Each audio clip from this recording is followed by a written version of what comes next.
a conclusive direction, they need to review the Land Use Act. But for me, even as I want to go by what things you have said, I want to let you know that I am an unapologetic advocate of planning. So you might just discover that most of the things I'm going to talk with you tonight would really go around planning and the need to plan and the need to plan. Now, if we are conscious of planning, we will make good laws towards the management, the use of land, the management of land.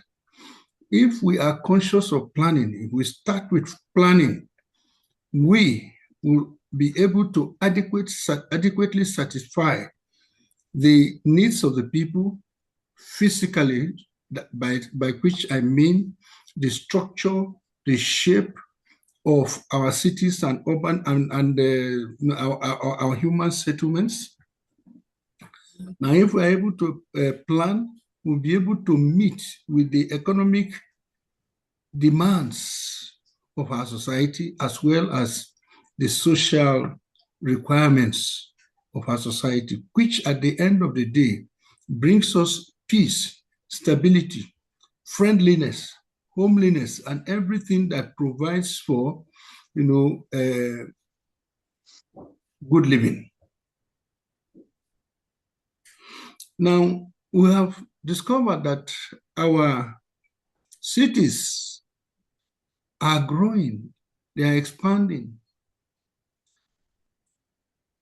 But where there is expansion and we do not have infrastructure, even if we have good houses, good buildings, but there is no water, there is no electricity, there are no roads, and there are no connecting points, there are no social facilities. All we are doing is to expand jungle. So cities that grow without infrastructure, they are called jungles. And whenever you have a jungle, jungle justice operates. And that is to say that there is no direction, there is no law, and it becomes so difficult to operate in such an environment.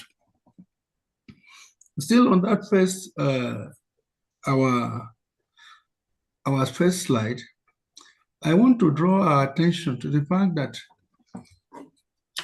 land acquisition, or rather, land acquisition should be treated as the implementation phase of an approved spatial development strategy. It cannot stand alone on its own, just as a legal notice. What I'm trying to say is simply that, you see, you cannot begin to allocate something that has not been decided upon. And the first decision that anybody should take on land is that it must be planned. So that is very, very critical. In this discussion, I want us to understand that modern nations can only be built on infrastructure, transportation networks, energy systems, drainage facilities, and other public investments connect people to opportunities, and they are the things that stimulate economic productivity as well as territorial integration. And so if we are not conscious of these, we will not know the essence of why we need land. Land is not just given to us for nothing. For a place like Nigeria, investments in infrastructure is indispensable for industrialization, for poverty reduction, and regional competitiveness. We have been talking about renewed hope agenda, and renewed hope cannot give us any smile if there is no infrastructure. And infrastructure cannot make sense if there is no plan. So infrastructure development must depend fundamentally on access to land, because infrastructure itself is land, is on land. Whether you call it highway, whether it is railway, whether it is airport, whether it's dam or public institution, they all require land because they have to be developed on land. But we have seen that one critical infrastructure, was came into being by the current administration in Nigeria, which is the Lagos-Calabar Coastal Highway. And one of the things that we have seen in it so far is that it has brought up quite a lot of tensions from so many sides.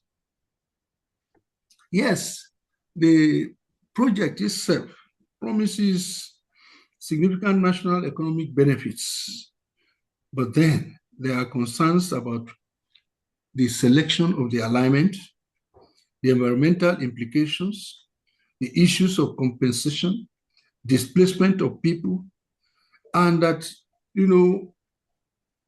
the shallow level of stakeholder consultation, that has not, all these things have not been developed because there has not been any integrated planning process in the course of discussing this project. So what we want to hit on in this discussion is that physical planning is not just merely a complementary activity, but it is an essential foundation upon which successful infrastructure development must be built. And I'm very, very emphatic about it. Like I told you, I'm an unrepentant advocate, particularly for physical planning. So anything that has to touch on land, the management of land, the planning of land, the use of land, yes, I'll go for it with maximum emphasis. Now, there are three issues that are critical in this discussion in terms of concept. The concept of physical planning, the concept of compulsory acquisition, the concept of infrastructure. Now, physical planning, as we all know it, I don't want to go into very deep discussion of it, is a systematic process through which land uses are organized to achieve orderly, efficient, and sustainable spatial development. We all know it. There's 1,001 other definitions of planning, but these are the key issues. And when it must be done to achieve orderly, efficient, and sustainable spatial development. By its nature, it does not just address the errors of the past, but it is also futuristic.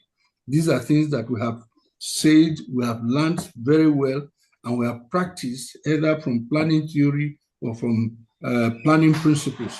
That we are not just thinking about how to correct the errors of the past, we are also thinking about how to ensure that the mistakes of the past are not repeated in the future. So planning is futuristic. And then in the process of this, when we want to develop for public use, issues of compulsory acquisition, comes in. And many times we even talk about the principle of eminent domain, but the acquisition which we are talking about is the legal power which government has to acquire private interests in land for overriding public purposes, subject to constitutional safeguards and statutory procedures. Now, infrastructure development, like I've said, deals with anything that helps us to enhance our social development, social interaction, and connectivity to one another. Now, in terms of land management in Nigeria, the one and the major single legal framework we have for Nigeria is the Land Use Act, Cap L5, Laws of the Federation of Nigeria. Well, we call it the Land Use Act of 1978, which was done in the era of Obasanjo. We all are quite familiar with the various types of land tenure systems that we had in Nigeria before that time. I have a meeting. I'll go straight to what I want to. Hello. We need to work a little bit. I know money is our constraint. I know, I appreciate that. But as it is now, let's kindly mute our microphones. Town planning is going. We may not be able to get money for any project. It's not only in town planning. It's now on me to lead with my colleagues. I may have a master plan. But for you,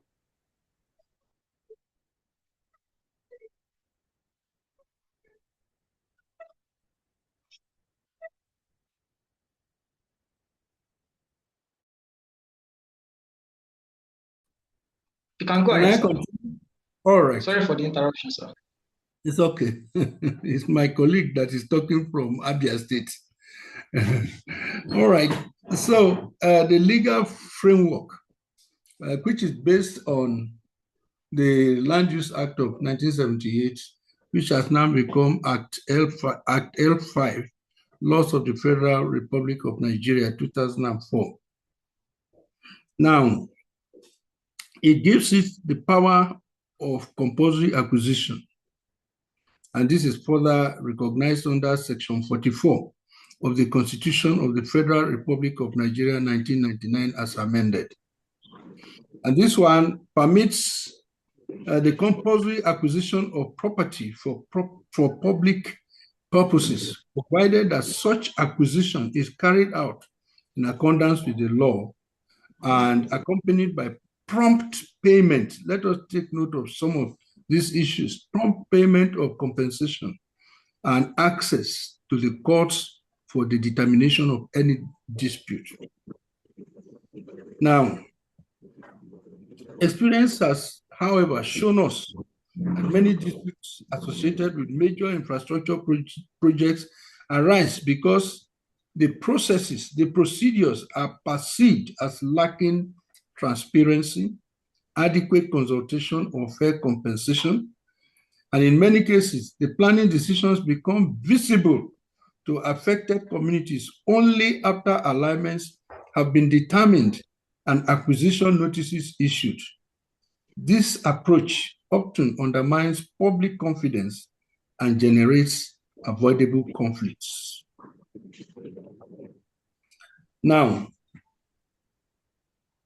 like I said earlier, we know the type of, we had two major types of tenures. The one in the north was more or less government, land belonged to the people, and it is held in trust for the people by the government. While in the southern part of Nigeria is freehold. Land belongs to individuals, to families, to clans, and so on and so forth. So before that time, before 1978, it was always very difficult to get land for public use, by government. And the only way, especially in the South, and the only way it could be managed was to liberalize or harmonize this. That was the reason we had the Land Use Act. Again, let me go back to say that planning must be seen as a foundation for land acquisition. The Land Use Act has tried. It has tried to solve one problem, but it is not one pill that heals all or that takes care of all sicknesses and diseases.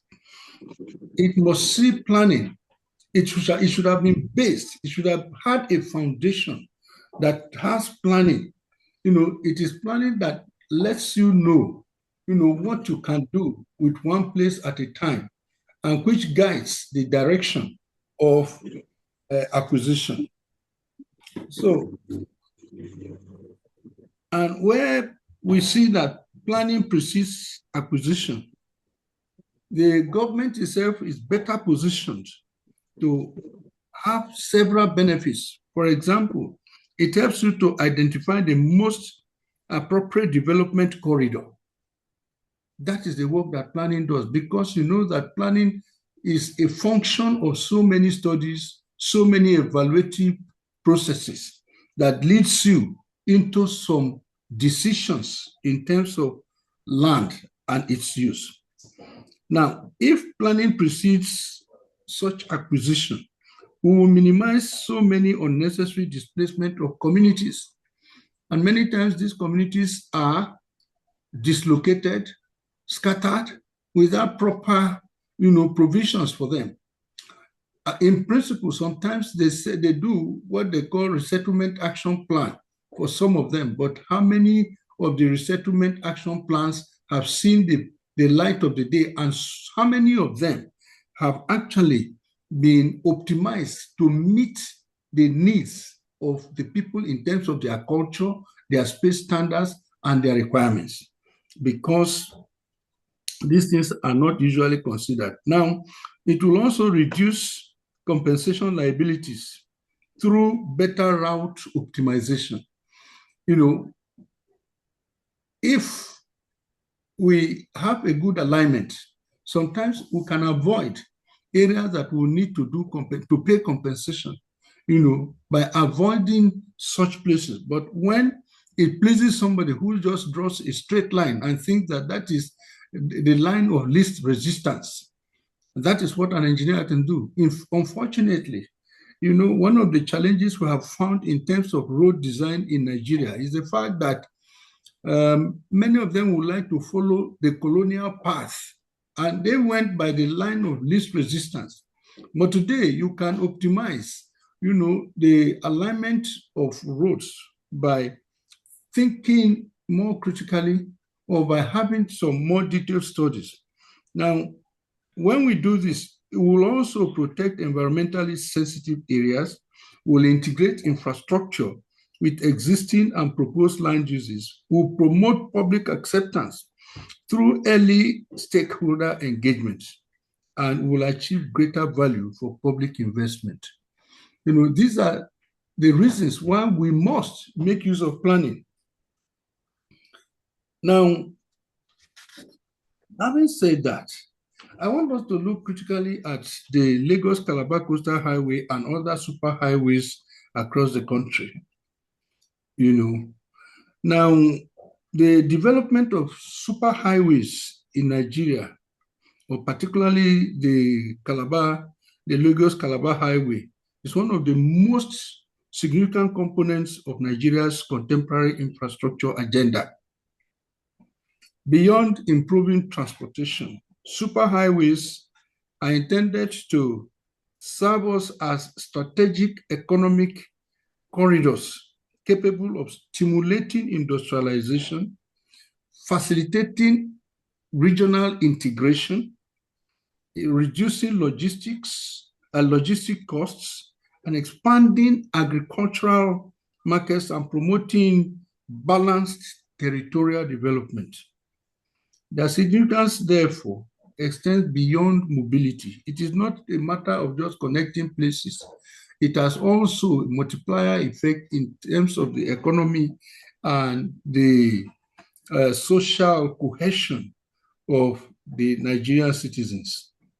We have seen it also across the world that this is very, very important across the world, that, we need infrastructure to make progress. We need infrastructure to have peace. We need infrastructure for greater, interaction and integration. We need infrastructure, to build our economy.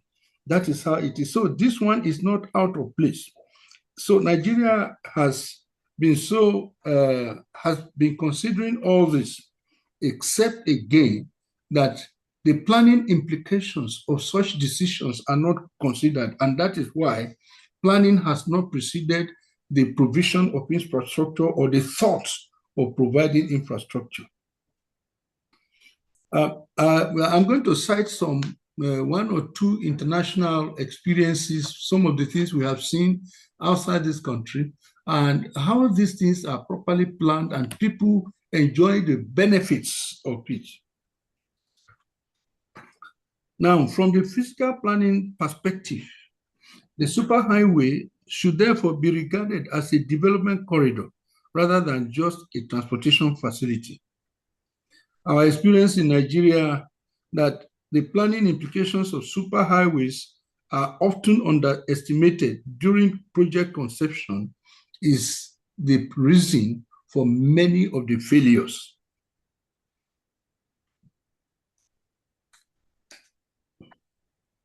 Therefore, if we are thinking of such development of superhighways, we should be able to incorporate the concept of transit-oriented development, corridor-based development, and many other issues like, the professor, the BC of Bells University was discussing with us during the Wahid Kadri lecture of this year, also escalated to what you call safety-oriented development.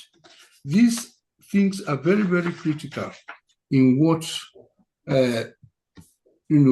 the evolution of transport, highways, superhighways will bring. Now, I want us to take a look at the ones we are studying, particularly, which is the Lagos-Calabar Highway and the other highways we have in the country. Now, looking at this, there are about 5 critical issues. First, that infrastructure planning must integrate transportation objectives with broader spatial development strategies. Therefore, roads should not simply connect places, they should support balanced regional development, efficient land use, and sustainable urban growth. Secondly, early stakeholder engagement is indispensable. Communities, professional bodies, environmental experts, traditional institutions, and affected landowners should participate meaningfully during project conception rather than after critical decisions have already been taken. Thirdly, compensation should extend beyond the evaluation of physical structures to include livelihood restoration.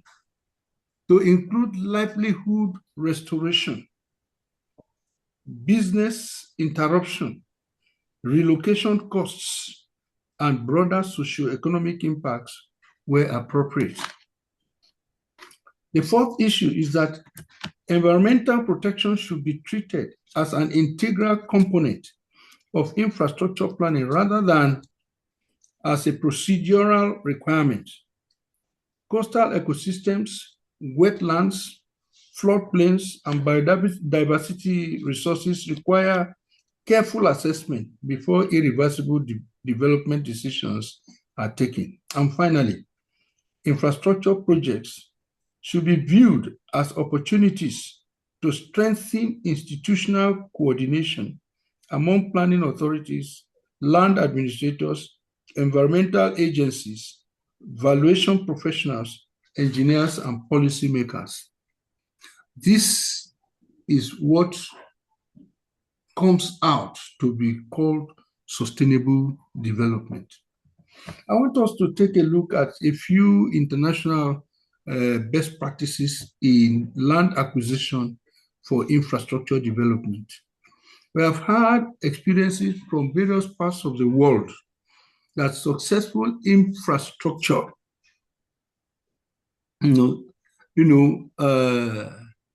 have long-term spatial planning implications.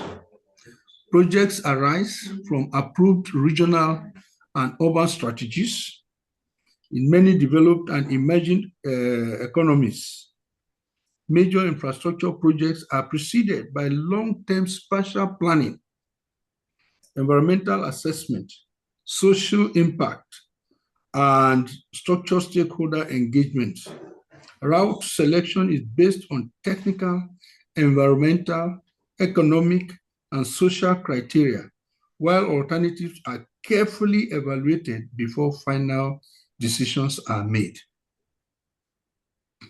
Now, We also, these are the things that I've itemized, that you think about the long-term spatial planning implications, then planning does not have only one answer. One thing that is very, very critical in the planning process is the formulation of alternatives. So there should be analysis from various angles that will help you to bring out alternative measures of development. For this purpose, for the purpose of infrastructure, we talk about alignment, we talk about land use, we talk about issues of disturbing people in their settlements, their livelihood, and the relocation challenges. These are things that are related also to social environmental safeguards. Impacts are avoided where feasible and minimized where unavoidable.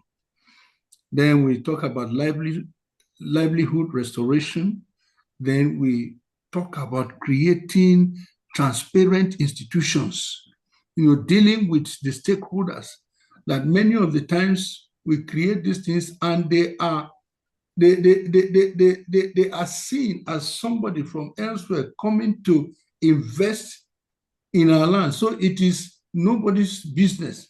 But when you have sufficient stakeholder engagement, you will discover that the infrastructure now becomes the property of the people, and all of them will join hands for you to peacefully, successfully, implement this project, which will be benefit for both the community and the government itself. Now, when we went for the World Urban Forum in Egypt, in Cairo, one of the intercontinental roads, when we went on that road, particularly from Cairo to Alexandria, we were told that it was one of the international highways which goes around Africa. And when you see that road, you must love it. You must love it because it was very, very well properly, conceived. From time to time, you see institutions, you see, land uses that will complement the institutions. Along the road, you see places that you can stop over and refresh. And it's so safe, it's so nice, it's so beautiful. And that is how things are supposed to be conceived. It is not just alignment for the purpose of alignment to go through the line of least resistance, but to go through a line of most appropriate, or where we can optimize the benefits of it. And the optimization of benefits can only be realized when we plan. And so the global message we have in this is that planning, environmental stewardship, stakeholder participation, and equitable compensation are not obstacles to development. Rather, they are conditions for sustainable infrastructural delivery. This is the international benchmark for social legitimacy, and which is environmental responsibility with institutional transparency. I'll quickly talk about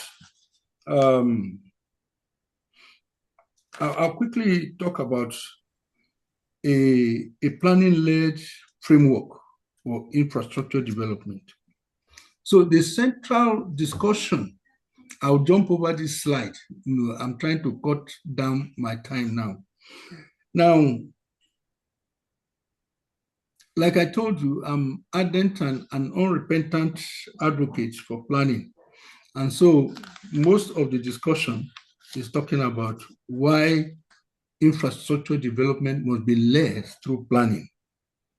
So the central proposition of our discussion is that physical planning must become the organizing framework for compulsory land acquisition and infrastructure development. when planning is weak, when we have weak planning and we'll discover that the decisions, corridor decisions, can be driven. Yeah. No.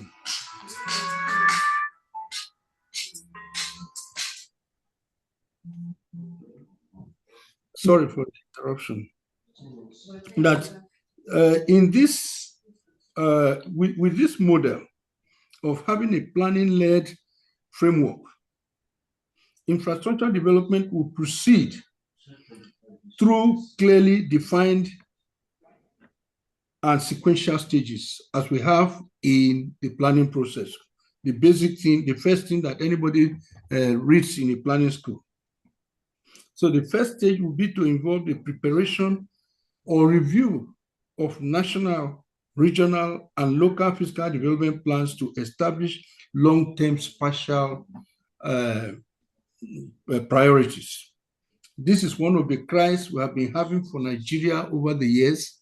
Thank God that today, well, unfortunately, the National Fiscal Planning Commission or Fiscal Development Commission that would have been established as provided for in the Nigerian Urban and Regional Planning Law has not come to be. Unfortunately, the other time that we met with the minister talking about it, the response we had was that government was thinking about reducing the number of ministries, so that they could reduce the cost of governance. Therefore, to create that commission was going to increase the cost of governance. Incidentally, the same government, because they didn't like planning, the new ministry they created was the Ministry for Disaster Management, of course. So you can now see how we weigh our priorities in Nigeria. Nigeria does not like planning. They would rather want disaster management. Of course, if you refuse to plan, you must be ready for disaster. So we need to, sometimes when we say we need to pray for, the prayer has become, has come to be because of frustration, because people who are in positions of authority do not seem to want to understand the things that are most appropriately needed for the populace. Why, if you know that if we plan, our disasters will be less, our cities will become more resilient, our cities will become safer, they will be more, they will be more economically viable, they will be more competitive, they will be more, they will attract more people. Everybody will be happy for it. But because we do not want to do that, of course, what should be behind that. We rather want to go for the Ministry for Humanitarian Services or Disaster something. Well, we'll still not give up. Thank God that a step further had been taken by creating the Ministry for Regional Development, and we'll still continue to cry to government, talk to people who are coming into power, that they should consider that their manifestos as politicians can only make fruitful impact on the people by listening to planners or by bringing issues. First of all, they should start with planning. And when you have a plan, you have a direction. And that is the only thing that gives you the roadmap into delivering the dividends of democracy to the electorate. Now, the second stage should consist of detailed spatial investigations, including land suitability analysis, environmental impact assessment, social impact assessment, traffic studies, and economic evaluation. These things, we have activated some of them within the cities, the developments within the cities. But hardly have we taken this beyond the cities. And cities do not exist in isolation. They are a part of a whole system. Now, the third stage would be to involve structured stakeholder engagement where you have professional bodies, traditional institutions, host communities, landowners, civil society organizations, and relevant government agencies participating in consultations before final decisions are made. These things are very, very critical. If it doesn't go that way, we discover that the project is on its own, the project becomes an orphan. And that is why implementation becomes very difficult. It is only after this planning process has been completed that compulsory acquisition becomes reasonable, that it should even come to be. At this stage, compensation, resettlement, and livelihood restoration programs should be implemented transparently, efficiently, and in accordance with established legal standards. Then finally, in the process of implementation, post-project monitoring should evaluate not only the engineering performance, but also environmental outcomes, excuse me, social impacts, economic benefits, and compliance with approved planning objectives. Such a planning-led framework will reduce disputes, improve public confidence, and enhance the overall effectiveness of infrastructure investments. Now, the imperative for reviewing the Land Use Act, we have built a foundation now that has given us understanding of why it appears as if our investments in infrastructure are not yielding the expected dividends. While we still have the Land Use Act, as central to the land administration in Nigeria, we should know that it was not actually designed for today's demographic, technological, environmental, and infrastructure realities. The Land Use Act is about 40 years old. Nigeria has transited technologically, socially, and in every ramification of life. And so we know, we believe that naturally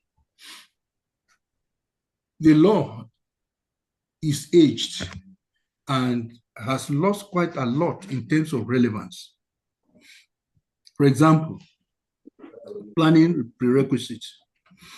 It is imperative for us to review so that it can make approved physical development plan a statutory foundation for major acquisition.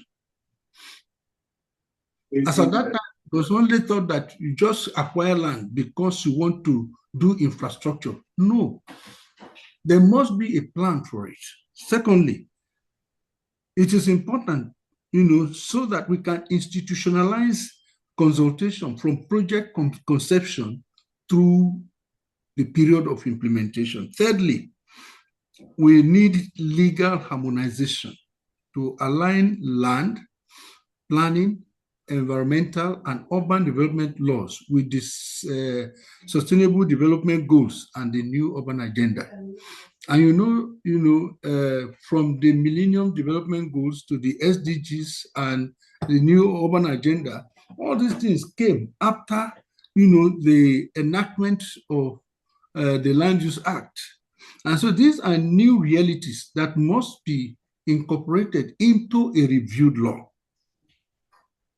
Then the issue of expanded compensation to include livelihood, because for many places they will either pay for for the structures you have, the buildings that are there, and then if you have farm products, they will count the number of the economic trees. In fact, they call it economic trees, and then give a very, very. The valuation will only give you pittance. That does not give you what will make you to live your life back, as it were. Then, as at the time that this Land Use Act was promulgated, the digital revolution that we have today and the digital land governance that we have today was not there. So all these things make it very, very imperative for us to have a review of the law. So, dear colleagues, the review should also specifically seek to establish physical planning as a prerequisite for compulsory acquisition. It should seek to strengthen transparency and accountability in acquisition procedures. It should also try to modernize compensation to include livelihood restoration and socio-economic impacts.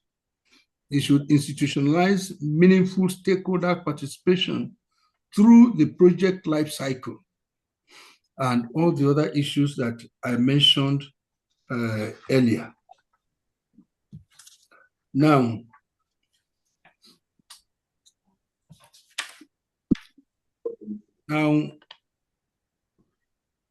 there are implications that touch on institutions and policies.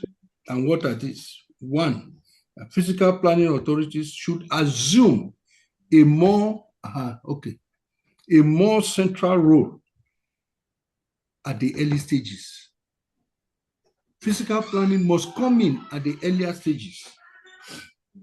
Secondly, there should be stronger collaboration. Thirdly, we should institutionalize digital land information systems and GIS. Fourthly, environmental and social impact assessments should become genuinely participatory. You know, we were discussing with some people a few days ago, and they were thinking about how they want to go about, one project. And we said, no, the people must be part of it. The people must be involved. If the people are not involved, then you are on your own. It was in those days that we plan for the people. It is a common sin now. It is a common thought now that we plan with the people. We called it public participation, citizen participation, stakeholder, analysis, and so on and so forth. And, at the global level, in current reason, we talk about, inclusiveness. So these things are very, very critical, to what we are doing.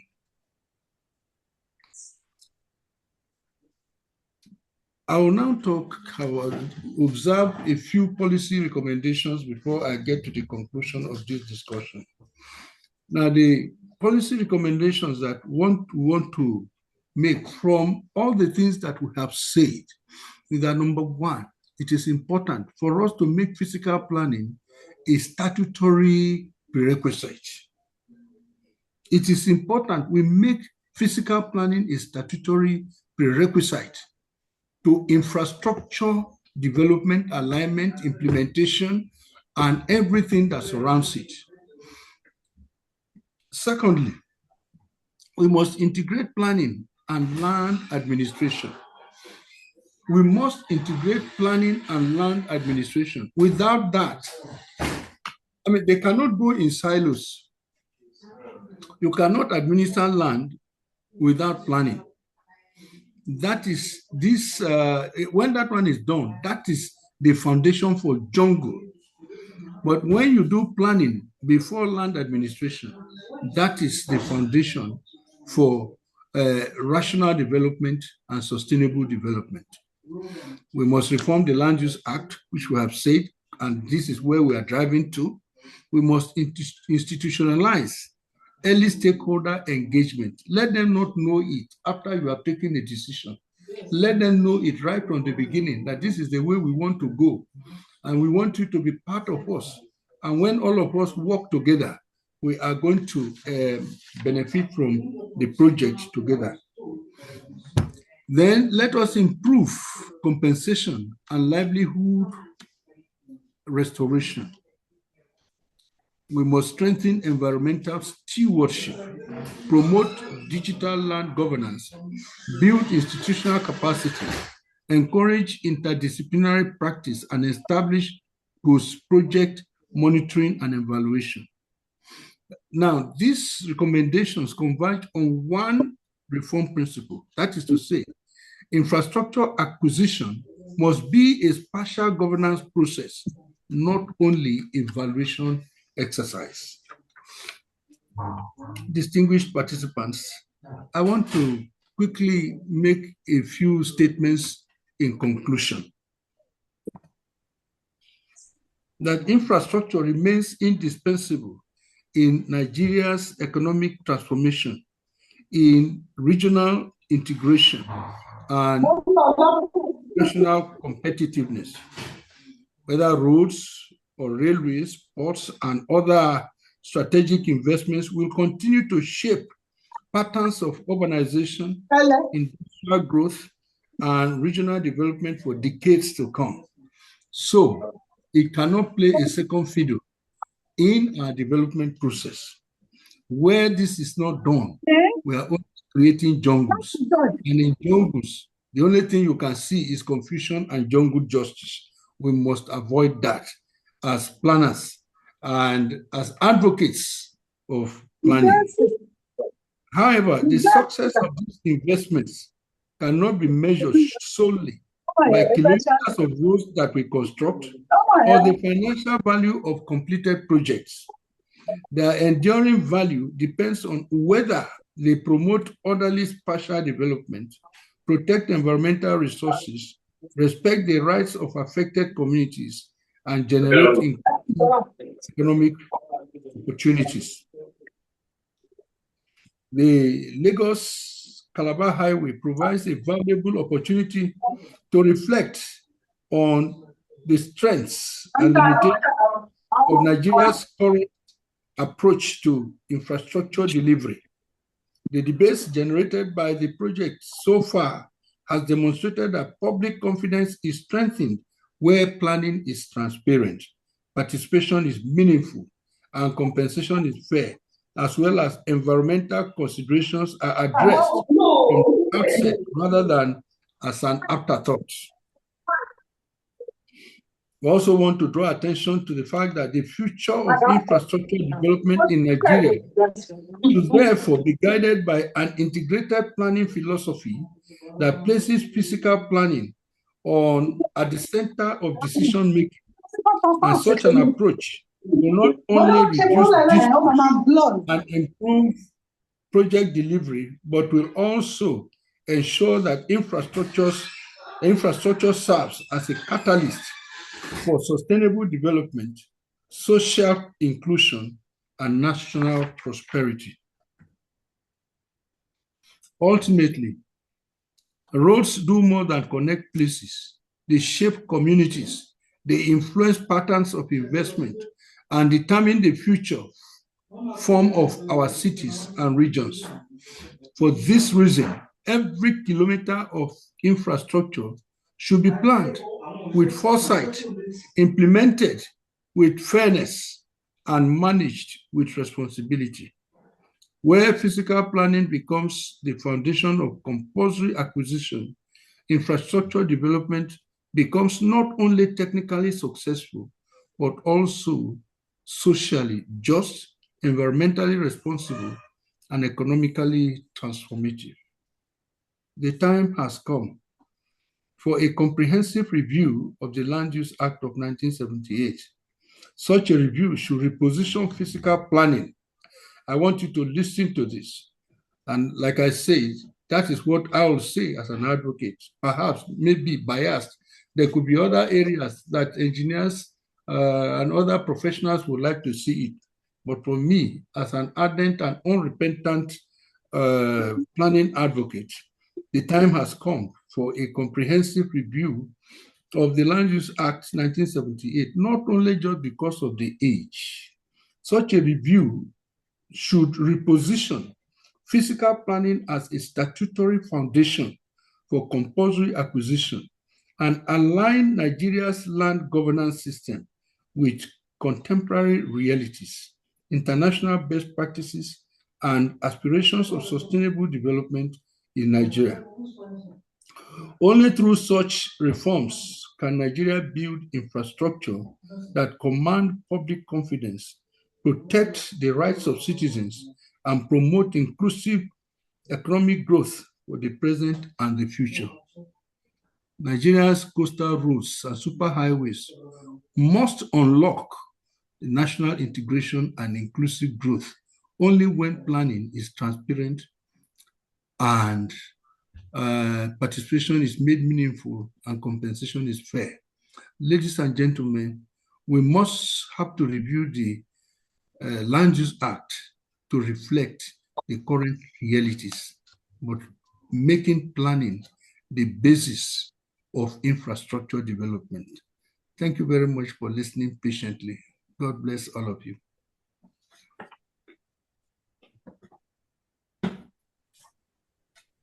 So thank you very much, sir. Please, we can make use of the reaction to appreciate our guest speaker for the well-detailed and loaded speeches he has made, which has given us an insight and his own professional view on why there is need for us to review the Land Use Act of 1998, coupled with the fact that he is an unapologetic urban planner, as he said, and on-debt advocate of a sustainable development. So thank you very much, sir. We really appreciate you for your keynote address. While our keynote speaker section was on, we have our fathers who joined the call, and really appreciate their presence. And I just want to identify, to acknowledge their presence. I may not be able to pick everyone. I also want to appreciate the presence of town planner Alhaji Wahid Kadiri.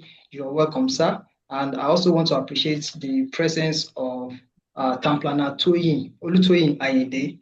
Really appreciate you, sir. I also want to appreciate the presence of town planner Barnabas Atebije, Atebije, and also town planner Olugbenga Ashiru. We really, really appreciate your presence. And it is an insight that you don't leave us, and it's more or less like a sustainable urban profession that we are looking for when we have the elders in the house looking after the younger ones on how to go about it. And also I want to imply us that those whose devices are not being correctly named, we intend to give out a certificate of participation. So kindly drop your full name in the chat box, or you can click on your name in the participant section and rename yourself appropriately so that we won't miss anybody out. And next on the agenda is a panel section, and our key guest speaker has laid a very strong foundation for us. Then I'll pass on the baton to the moderator of this section, who would do us the honor to introduce all our panelists. And on this note, I want to welcome town planner Adiola Williams. She is an adjunct lecturer at the Department of Urban and Regional Planning, DCT University, Ibadan. She is going to be the moderator for the panel section. You have the floor. Thank you so much, sir. I welcome everyone once again. I welcome all the town planners present, all the distinguished town planners, fellows of the Institute. Welcome everyone. All the legal practitioners, government officials, civil servants from the ministries, real estate developers. I welcome all the academics and researchers. Welcome everyone once again to this panel session. And this is to also appreciate our father for the insightful lecture. That was very, very brilliant. It's more like a way forward from where we are at the moment. Thank you so much, sir. Thank you for heeding our call, and thank you for giving yourself to explain those things in details. We appreciate you, sir. Okay, so once again, I welcome us to this webinar series organized by the City Visionnaire Initiative for Urban Development in collaboration with the Nigerian Institute of Town Planners, Young Planners Forum, Western Region. And just like it has been said by the anchor, the theme is Coastal Road Superhighways and Land Acquisition in Nigeria, the need to review the Land Use Act. So just like I've been introduced, I'm Town Planner Adiola Williams.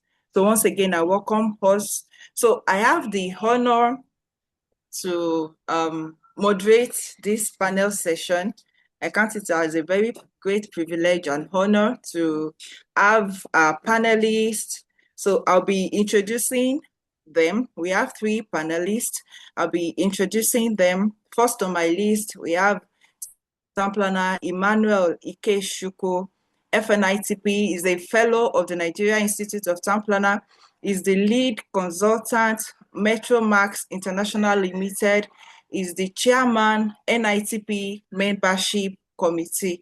So welcome with me, Town Planner Emmanuel Ikechukwu. We can use the reaction to welcome him properly. Okay, so I'll be inviting and acknowledging the second panelist. We have Town Planner Seun Raji, is the Executive Secretary, Oyo State New Town and Cities Development Authority. It's good to have you, sir. I'm sure you'd shed more light on highways, the circular roads, all of those stuff going on in Oyo State. So we welcome you, sir, Town Planner Seun Raji. And the third panelist is Town Planner Dr. Adesokan Samuel Adelodun. Is the CEO Rock Adesh Infrastructural and Properties Limited.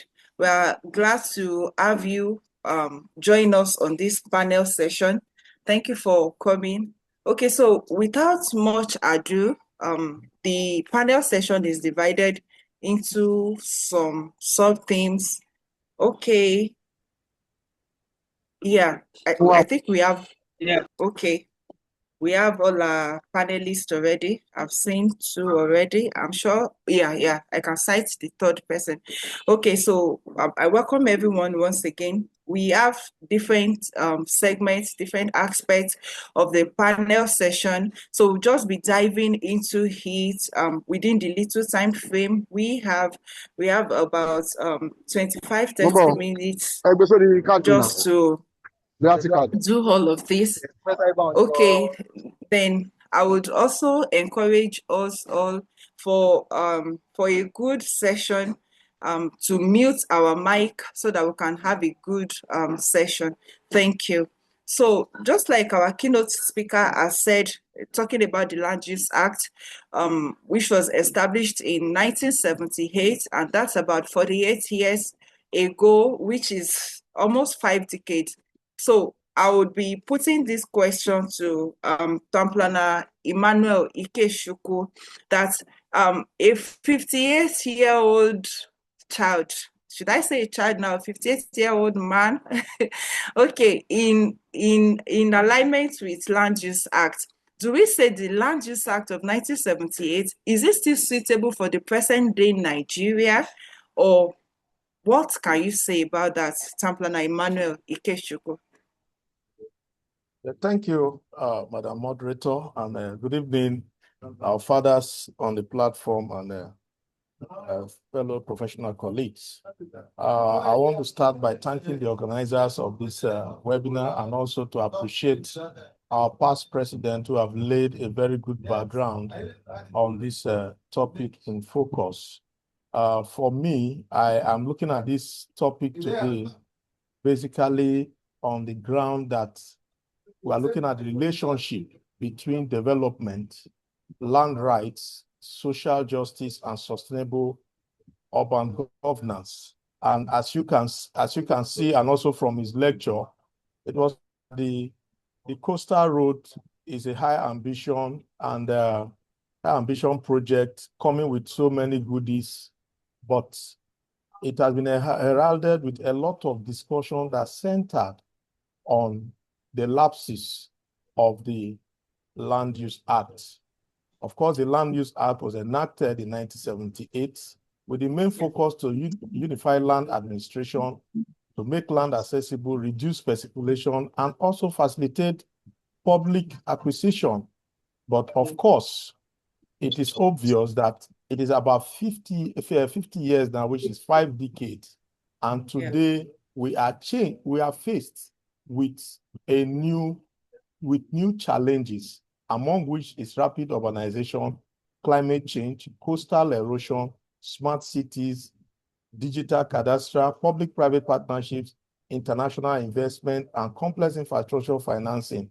All these were not built into that act as at the time that act was being enacted. And of course, it goes forth to say that the act has overlived its usefulness, and there is urgent need to review that act to match with present realities in order to reduce the disputes and the challenges that comes with projects, particularly the ongoing Calabar Coastal Highway and other superhighways that this current administration has initiated. Wow. Thank you so much, sir. So it's more like the Land Use Act, it's delivered what it has to offer us. However, for further development in Nigeria, we would need an amendment. So, but I would like to ask you, sir, Tamplana Ikechukwu, that what aspects of the law requires urgent review or reform? The aspects, for instance, the opening of the act tells you that an act enacted to vest the lands in the trust, in the governor, to hold it as a trust, and also handle the allocation of the lands. So you can see that excessive power and control has been vested on the governors over the land. And this is the more reason why you see that participation is not effective. People wake up overnight and see bulldozers in their communities and they don't even know what is happening. Yeah. So that area has to be looked at in order to neutralize the bureaucratic bottlenecks that surrounds land acquisition and political interferences and the delays that are experienced to access land. We also need to review the area of compensation. If you look at the act, I think section 2 there talked about the setting up of a land use and allocation committee. And this committee is to advise the governor on land management, advise the governor on the relocation or resettlement of someone whose land has been acquired under overriding public interest. And that committee is also to advise the governor on compensation that will be payable.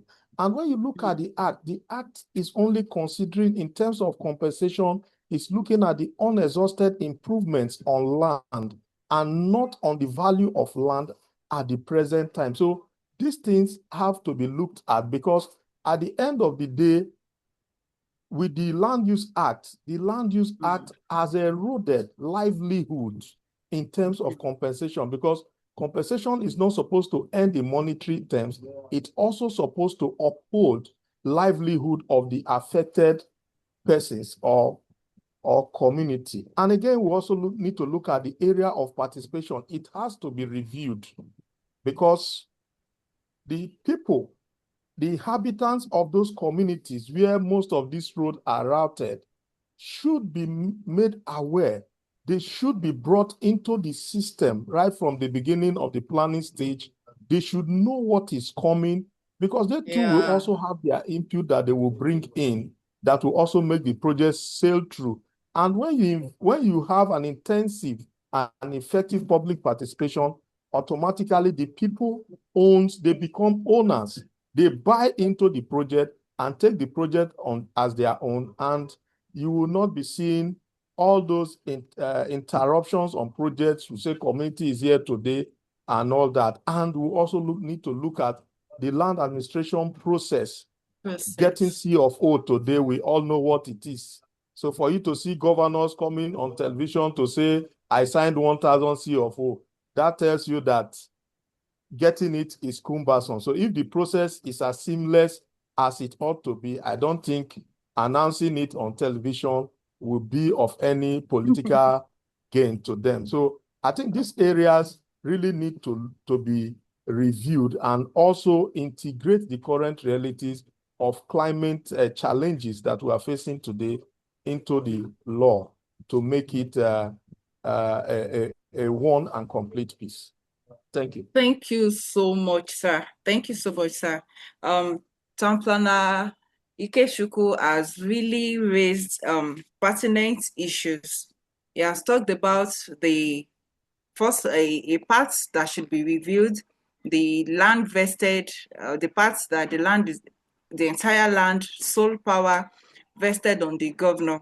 I really agree with you, sir, because currently the states where I'm in currently, the governor can just sleep and wake up and decide to clear maybe an amusement park, clear green areas, and before you know it, it has been translated into estates, residential estates, in such a way that the cost of a plot is not accessible to the medium or low income earners. So I really agree with you that that power should be decentralized. And okay, he raised another issue about compensation, that compensation should be payable. It shouldn't be audio. It shouldn't be something that people just hear on the radio or the TV, because most times governments will come to the radio and talk about maybe the ongoing development, and they will tell people that compensations will be paid. And in the actual sense, when you meet people one-on-one, you discover that there's no compensation paid. So on this issue of compensation, I would like to ask Town Planner Raji about compensation. In your own view, as a civil servant, as the Secretary of your State New Town and City Development Authority, are compensation and resettlement process adequate and transparent? Do you think they are adequate, or do you think they are transparent? Let's hear from you, from your view, sir. Thank you, Madam Moderator. Let me first of all appreciate the guest speaker, our own dear past president and fellow of the Institute. So that was a brilliant and educative and thought-provoking presentation. So I appreciate you, sir, and I also acknowledge, I recognize the elders of our great institute that are here this evening, our past presidents that are here, our fellows and other senior colleagues, ladies and gentlemen. So back to the question. I will still, Yes, the guest speaker has laid a solid foundation for this discussion, and I will just draw, from what he has, the things that he has highlighted in his presentation. Now, having the Land Use Act, we have seen the deficiencies. We must acknowledge that the principle or the philosophy behind the act itself is good, at least historically. For we say it's 48 years old, about 50 years now.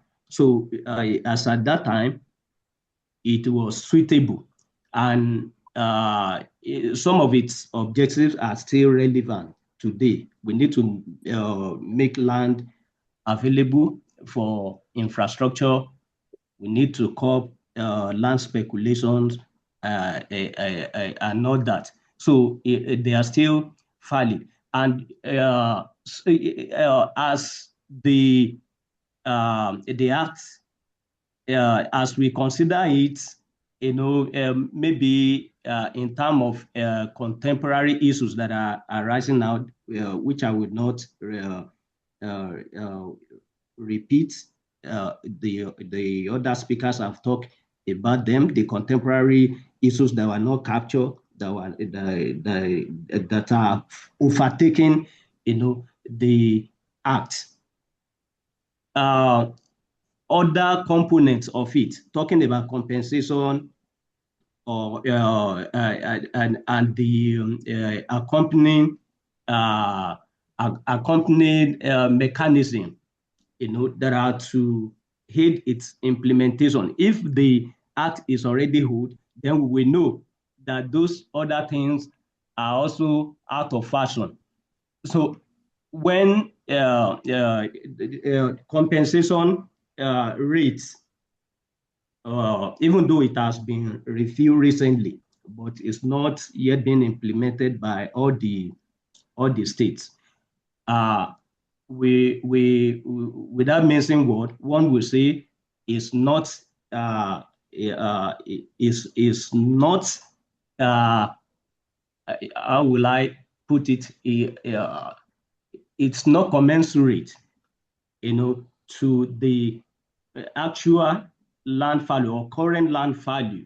Now, the rate that have been used there 48 years ago, we know that there have been improvement in land value. Urbanization has set in, in great deal and all that. So we can't say that the current value being applied for compensation by government, especially because it's another story when projects that have been undertaken by some international development organizations like World Bank or United Nations. When they undertake projects, they don't use the rates that we use.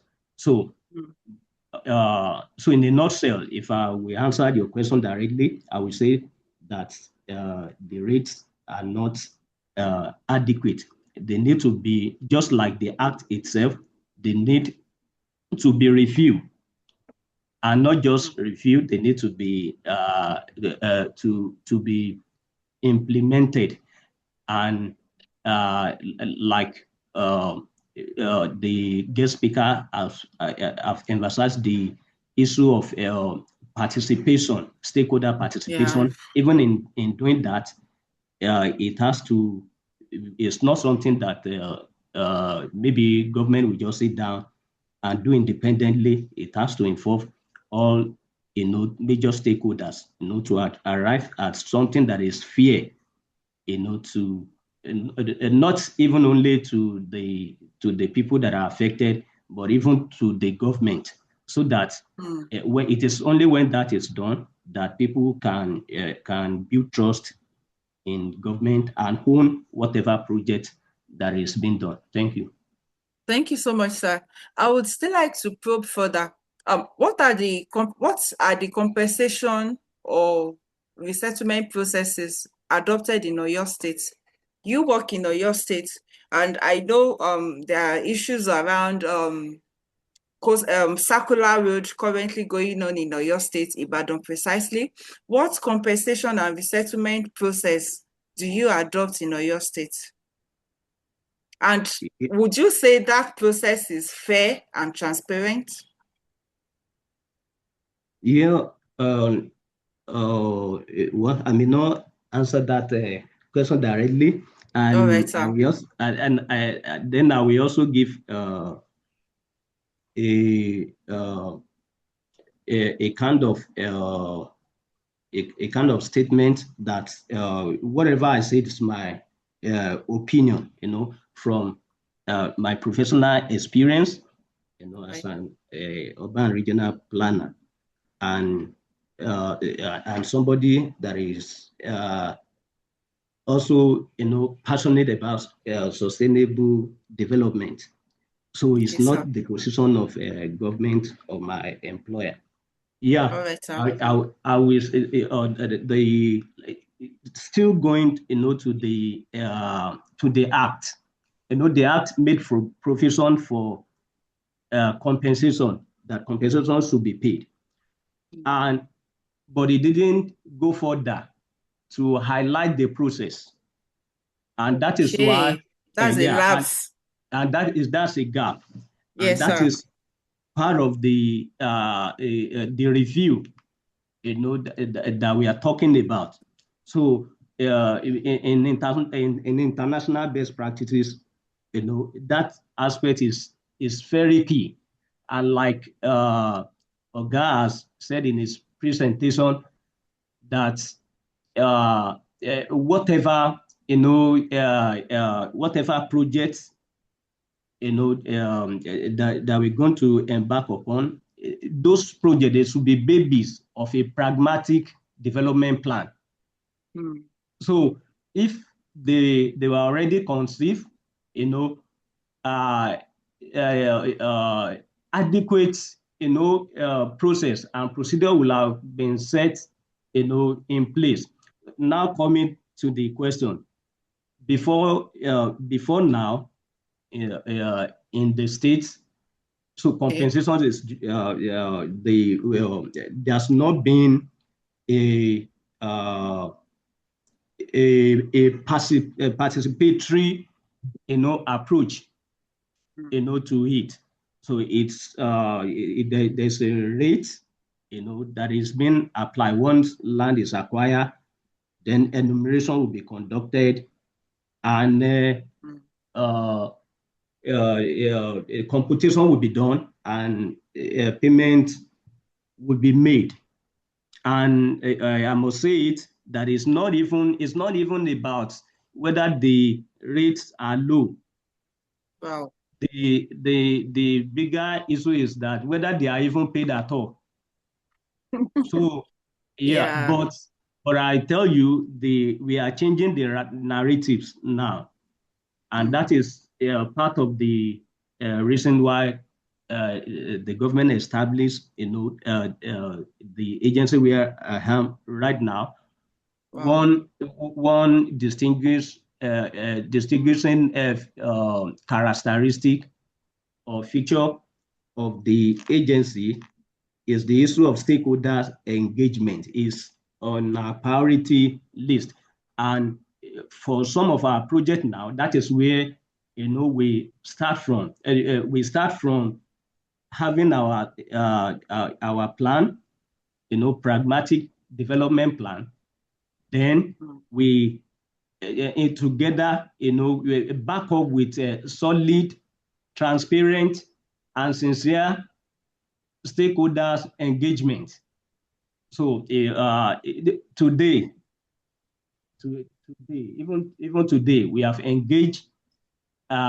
We have stakeholder engagement in, it's a continuous thing that we do here. Yesterday, we were with the community, and today also.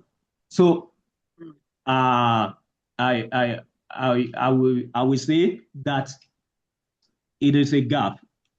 Yeah. To be worked upon. It is not the compensation rate now doesn't represent the land value, the current land value. And compensation it should go beyond, like our past president has said.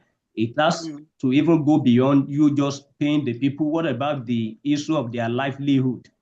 Yeah. What about the issue of their resettlement, or even in international best practices, if you are relocating them, they must even get relocation allowances, things like that. So yeah, sincerely, I would say we still have a long way to go in this aspect. Thank you. Thank you so much, sir. I really appreciate that candid talk about compensation process. Okay, he made mention of something that even though compensation was made mention in the Land Use Act 1978, but the due process in real time. We're talking about the Land Use Act that was enacted almost 50 years ago. So whatsoever it's saying as regards compensation process is not applicable in real time. And in fact, the due process was not adequately spelled out.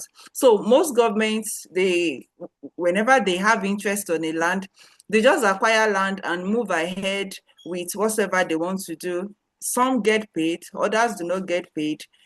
Some get compensated, others do not, and they just move ahead. I appreciate the part where you mentioned that compensation is not just about paying for the land. What about their livelihood? We talk about their resettlements.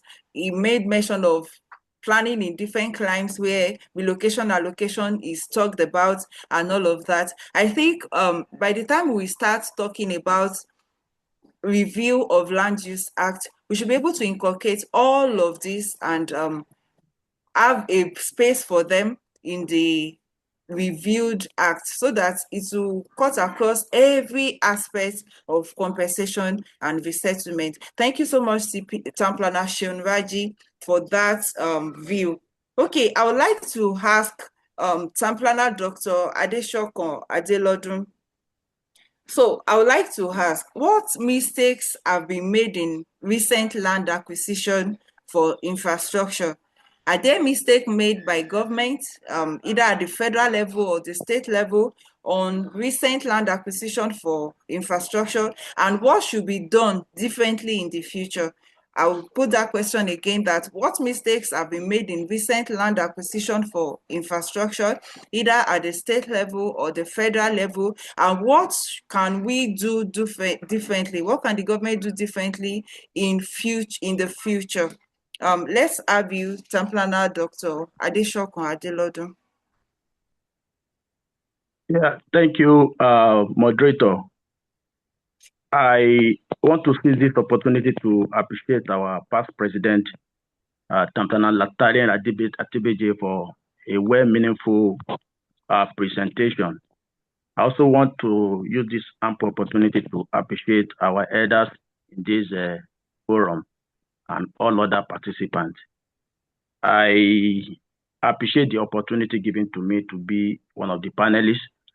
Yeah, the little I can say about all this discussion is that much as we know that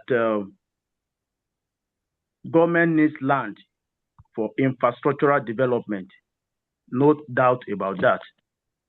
And we hear from the keynote speaker that planning must precede any development. But oftentimes in Nigeria, we discover that acquisition comes to play before development, which I think it's supposed not to be so. While we were in school, we were taught of a comprehensive plan, a master plan, and all manners of plan as indicated in Nigerian Urban and Regional Planning of 1992, that there should be level of planning across the board, say from the federal, from the state, and from the local. I want to believe that if this 1992 Urban and Regional Planning has been coming to play in Nigeria, there won't be need for any government to just come one day and say they need land for infrastructural development without following the master plan of a given community. So it is a mistake on the part of government to say they want to start infrastructural development without adequate master plan or comprehensive plan or regional plan, as the case may be. So in this case, issue of lapses of Land Use Act of 1978 has prone a big challenges that also call for a reform, just like this topic connotes. We can see the issue of Coastal Road, Lagos Calabar Coastal Road. Fine, it comes with goodies. It comes with a lot of reform agenda, that every government in power wants to achieve as a major landmark of development. But then there should be a plan ab initio, so that people that will be affected will know the route or the community through which all these development will come across or will pass through, will have known that going forward or in a proposed time, the government is having this kind of project to come to play in our community. So they will have prepared, then the stakeholder engagement, community participation, public participation, issue of compensation, and also will have been factored in the plan before the project even commenced at all. But in Nigeria, we just come one day and say, okay, if I have seen an instance whereby they will say government has acquired a particular location without the consent of people dwelling in such community. That's true. So I have seen that in this issue of the Ibadan Circular Express, Circular Road. They will just expand the diameter. Some will say it's 150 meters, some will say it's 250 meters, some will say it's 500 meters. And by the time you start having a kind of discrepancies in terms of setback that has been designed, meaning that there is no design ab initio. Otherwise, if there is a design ab initio, we'll have known the standard that has been captured with such kind of plan. So going forward, I think planning should precede any physical development. Planning should precede any infrastructural development in any country. In other developing countries, they always have plans ahead of development, which I think our government should also incorporate into our system in Nigeria. Thank you. Thank you so much, sir. Thank you. I really appreciate that view that planning should precede development. But I would like to chip this in, sir, that factually speaking now, people are living in Nigeria. There's hardly no state or town or village or hamlet in Nigeria that is not being inhabited. So what do we do? How do we incorporate planning into an already inhabited place? How do we, for instance now, there's hardly, aside Abuja, Lagos, and a couple of cities in Nigeria, most towns in Nigeria does not have master plan. And if they have a master plan, they don't have a functional master plan. So how can we incorporate that saying of planning should precede development, even in the current state of Nigeria? Or what can you prefer in that aspect, sir? Town planner, okay. Yes, sir. Yeah, in that circumstance, I think it still borders on trying to inform the community if we are to do any physical planning, in an existing developed area or region. We should also try to map out the areas that will be affected. And once we can be able to identify this, the next thing is to do enumeration by trying to meet all the affected community. And that is where issue of community engagement will see, because Land Use Act empowers government to acquire land for public overriding interest. So it has vested that power on them. Nobody is powerful than government. And once government knows that this project will have a significant impact in the majority of the dwellers, so regardless of the certain individual that will be affected, they will not look into that. They will look at a point of marking a score while they are still in governance. Once they concede an idea of a particular development, there is no element of obstacle that will hinder them from doing such a project. So just like I've said in my earlier statement, that we have lacked an habit of making planning as our priority before development. And like you have also asked a question that most nearly do we see any particular area without development? Even if there is no development in a particular place, once that project is a very long project, take for instance a coastal road or a superhighway, there is no way it will not cut across a particular settlement. So the issue of compensation will come to play, and we have to make it legitimate and make it open and transparent. And we also like to, get the community engaged and trying to let them know the significant or economic impact or socio-economic impact of such kind of proposed project. And by the time they key into it, they will be willing to accept whatever government is ready to do for them. Don't forget, in our planning, we talk of a betterment and why we still talk of action. So all these things work hand in hand.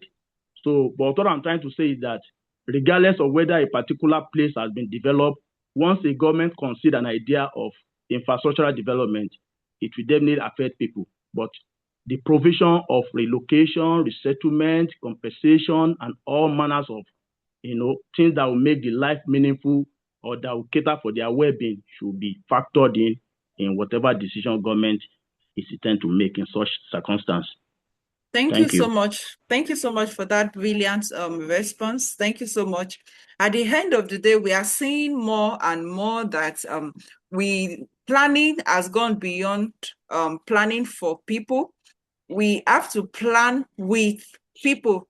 Because really the development, the infrastructural development we are talking about is still the people, is still the masses that would use them. And so we can't be more zealous than the people that would use these things actually.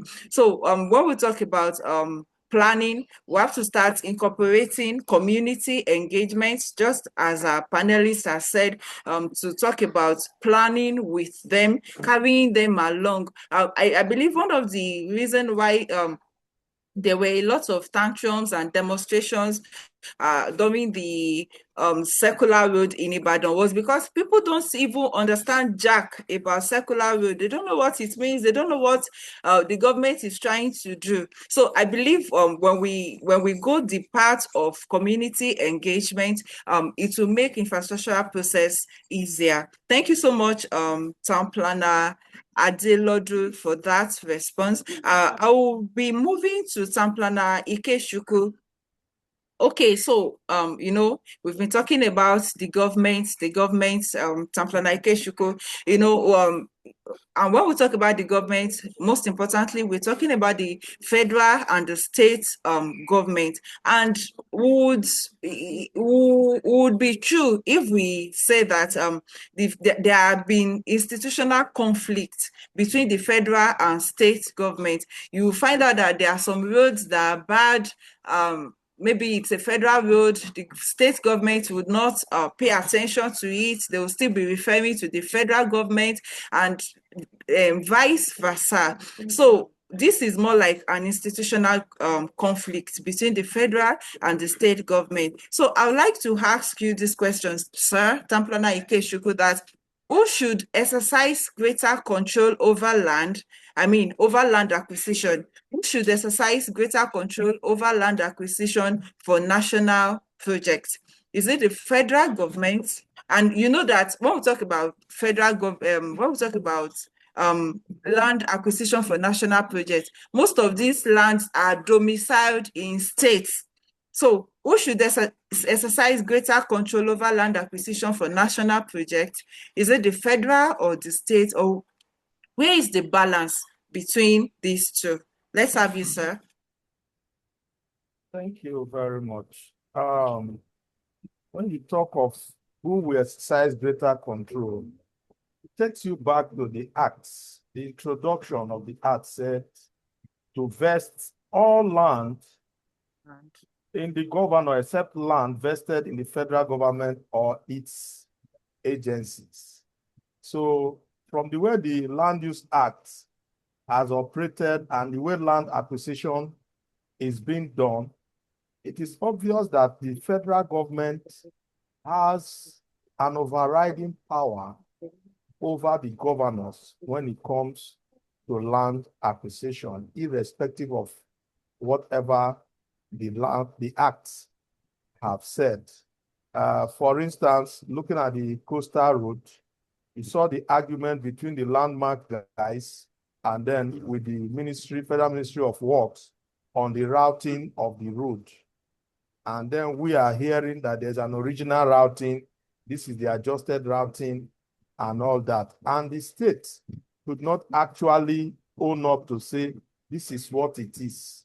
So that also goes to tell you that the federal government have a form of overriding power that is subsumed in that act in acquisition of land for projects. Let us also not forget that one of the key objectives of the Land Use Act is to make it easy for the government to acquire land for infrastructural development in the country. So I think from that perspective, I would say that the federal government has an overriding power when it comes to land acquisition for major infrastructure development. Thank you so much, sir. Okay, so from what you said and from what we know about the Land Use Act, the role of the federal government is a little bit silenced. And even though the Act expressly vested the power of land control on the state governor, but we discovered that the federal government has overriding power and interest over the state. So putting everything together with vis-a-vis what our keynote speaker has said, I just my opinion, I feel that in the occasion of the review of the Land Use Act, there should be express details about the role of the federal government, so that we'll be able to minimize to the barest minimum the institutional conflict going on between the federal and the state government. And I believe that if the roles of each tiers of government, the federal government, the state, and the local government, if it's well spelled out and everybody knows their role, there will be limited overriding interest that would occur. So I believe that if we're able to spell out the roles of each tiers of government, there will be minimal issues going on in our infrastructural processes or land acquisition processes. So I would still like to ask you, Town Planner Ikechukwu, that how can there be coordination? How can we achieve a seamless coordination between the federal government and the state government? How can we improve? How can, there are lots of times that from observation as either professionals or as residents of a state, you discover that there is not the synergy between the federal government and the state government is low, is weak, sort of. So how can this coordination between the federal and state government be improved? Thank you, sir. Well, the improvement of that coordination is a function of holding on to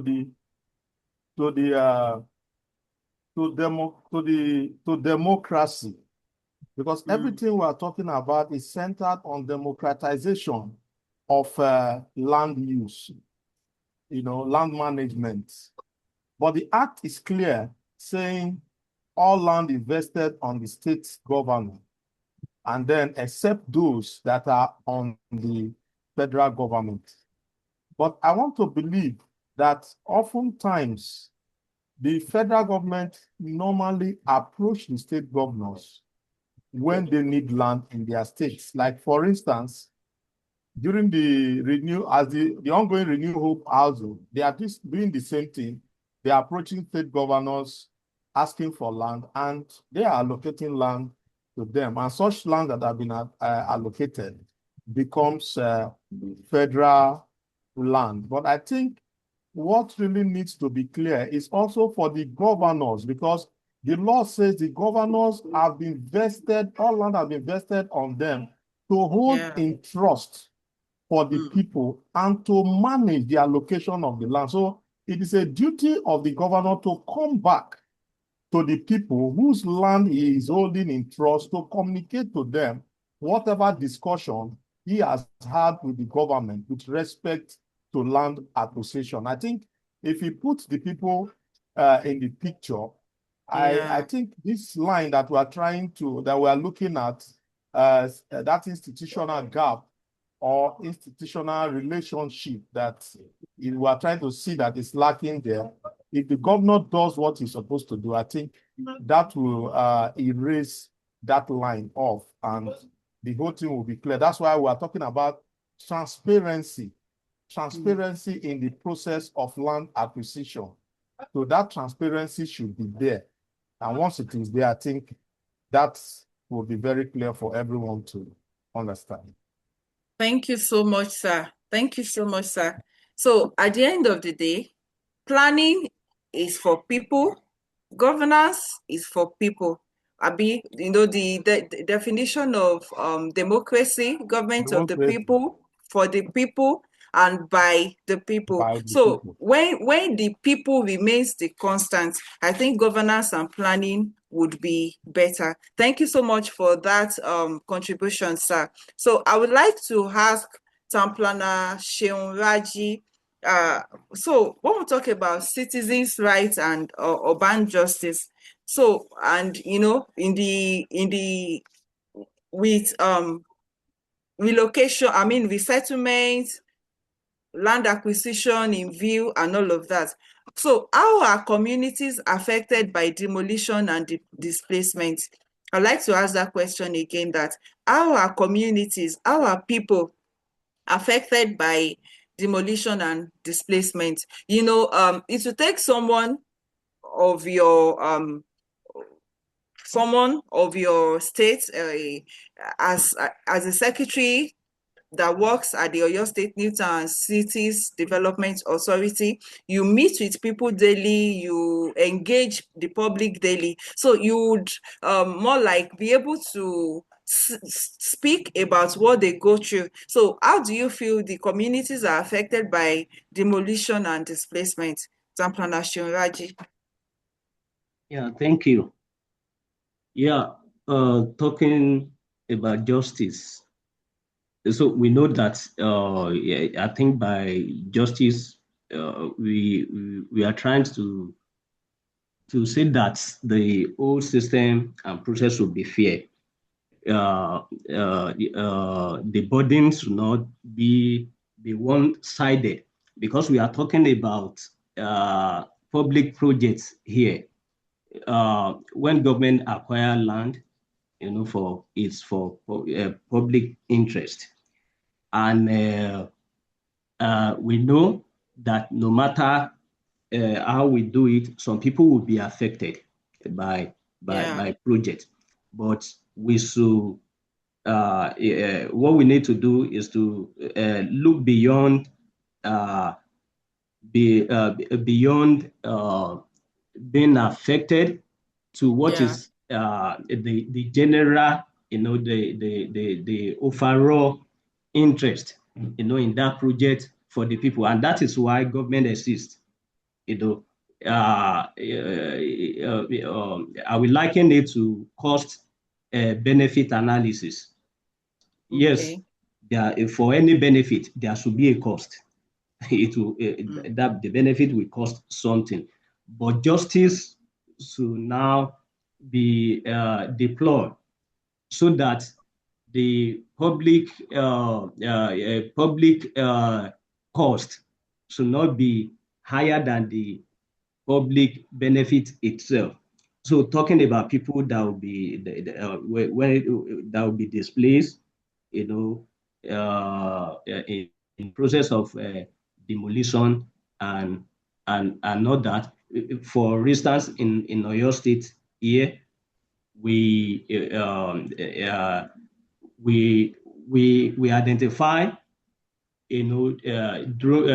through reconnaissance survey, we identify the affected people. And for some of our projects here, they are historical. They are projects that have been conceived long ago, but because of lack of development plan, well thought of development plan, maybe you call it master plan or whatever. Even before we had the Ibadan City Master Plan. Some of these projects have been conceived, and they were planned, they were designed, I will not say plan, they were designed in isolation of physical planning. So I mean just the infrastructure design, engineering designs, and all that.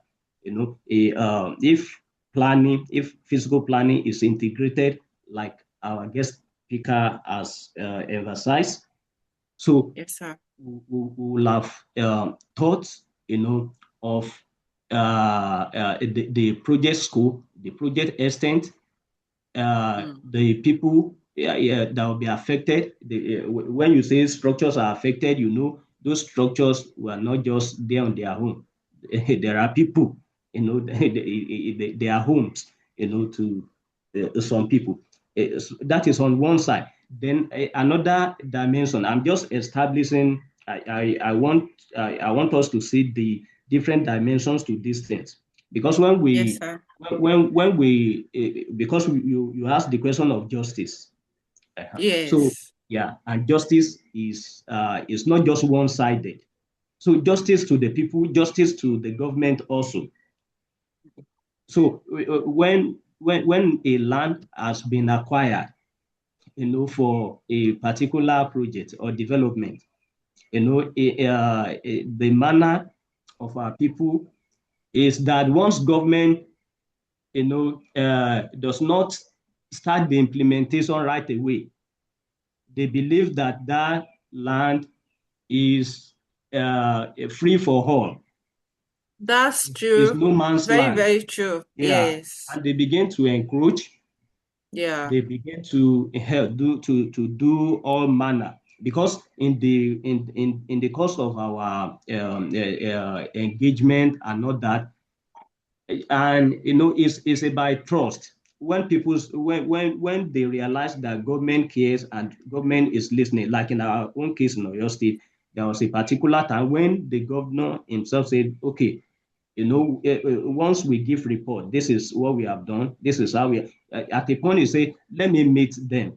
I want to meet them myself, and I don't invite them, to the government office. Let's go to the site. So, and I think it's a milestone for us, in our process of engagement in this state, So, and so they were engaged, and some of them later they confessed that they knew that they were within government acquisition. But they will meet some people there. They will say, don't worry, we have been living here for 15 years. Nothing has happened to us. We have lived here for 20 years. Nothing has happened to us. So, and we also, some community leaders, community leaders, even chiefs, confess that we know this land, they belong to government. We sold it. They didn't, because they will say, okay, some people sold it to them, and they admitted that they sold it, but they, at the point of sales, that they made it known to them that this is acquisition, and they said that they will not build permanent structure, that they will not build. Can you imagine? So, because I'm saying all these things, because we are talking about justice. Because when there are protests and all that, people will not listen to the government side. So sometimes, that's true. Yeah, so it is the people. So notwithstanding,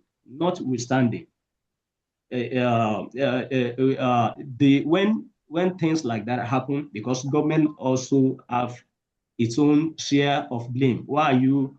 Why leave that land for that ungoverned? Long, yeah. Yeah, we also, when you have ungoverned urban land are not, there are serious demand on urban land. So that's why you see even road setback, you see people encroaching into it. So when they see land in an urban area, so everybody want to grab it.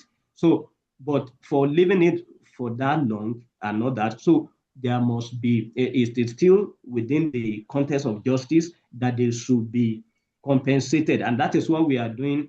It's like what they call in law ex gratia, that you are just offering something that is voluntary as on compassionate ground. So there are those aspects. So for those that I don't think we can fault government in whatever little they are able to do, for them.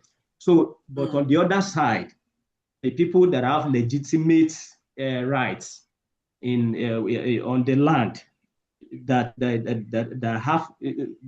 have maybe even documentations, they have title. Yeah. If you are acquiring the land, then the compensation has to be, it has to be adequate. You have to give it all manner of consideration, the serious engagement. There must even be independent valuation, not just that government just sit down. We just sit down in the office. We say this is what we apportion to this. They must be allowed to also have their own voice. They can have their own independent valuation, and we now, yes, we can use land value as benchmark, to arrive at something that will be workable. Because it is also justice if the money that is to be used by government to do some other things, maybe in education, in health, in health and not that, and they just pour it into compensation. So government has to be in the middle to balance, everything. And we as professionals, that is what we are trying to press for, to let to bring these things on the table for consideration. Thank you. Wow, thank you so much. Like I think for the very first time, more closely, I'm hearing the government's view. Like Tamplana Shionraji really spoke about the government view. Some months ago, I think about 3 months ago, when people were protesting about the circular road in Oyo State and the likes, there were lots of placards, lots of agitations, tantrums here and there, and all of that. Even though some persons were speculating that people know that this area is government acquisition, but they still went ahead buying and selling lands and building in that area. And now that the circular road has come to be, most people are now crying foul and all of that. So I now understand from the government's point of view that, okay, some people are aware, but because the land has been left for so long, they feel they can just cash out, buy, sell, build, and all of that. Thank you so much for that view. It was very detailed, Tamplana Shionraji. We won't be able to push this panel session forward more than this. Okay, so let me have Tamplana Ikechukwu. What's your parting word? So, in conclusion, what are you concluding with in a minute?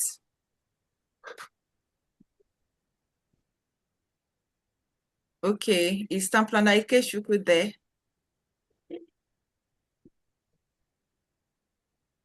Okay, so let's have. Okay, sir. I will say that a good engineering alone does not guarantee successful infrastructure.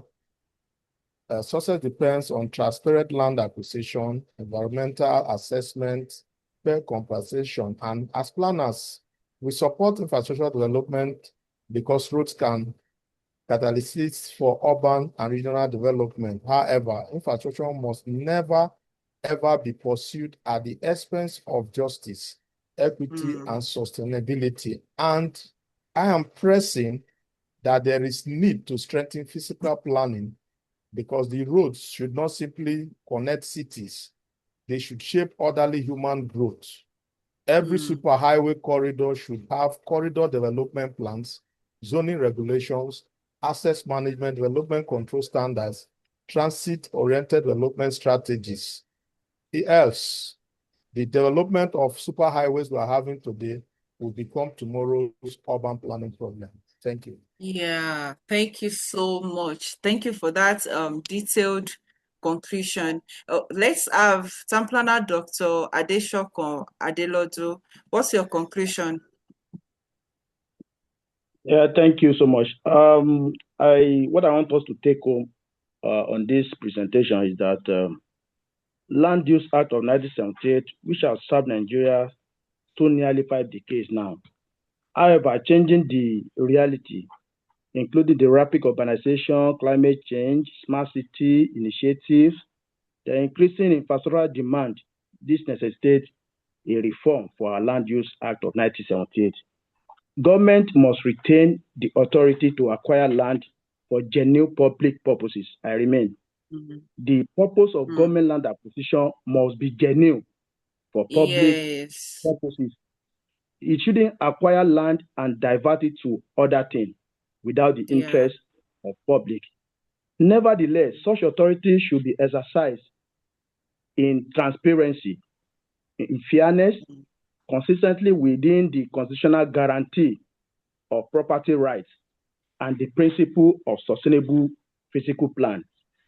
Also, a comprehensive review of Land Use Act should harmonize with the Nigerian Urban and Regional Planning Law of 1992 and the Constitution of Federal Republic of Nigeria 1999 as amended, which strengthen land governance to promote investors' confidence, reduce dispute, and ensure inclusive national development.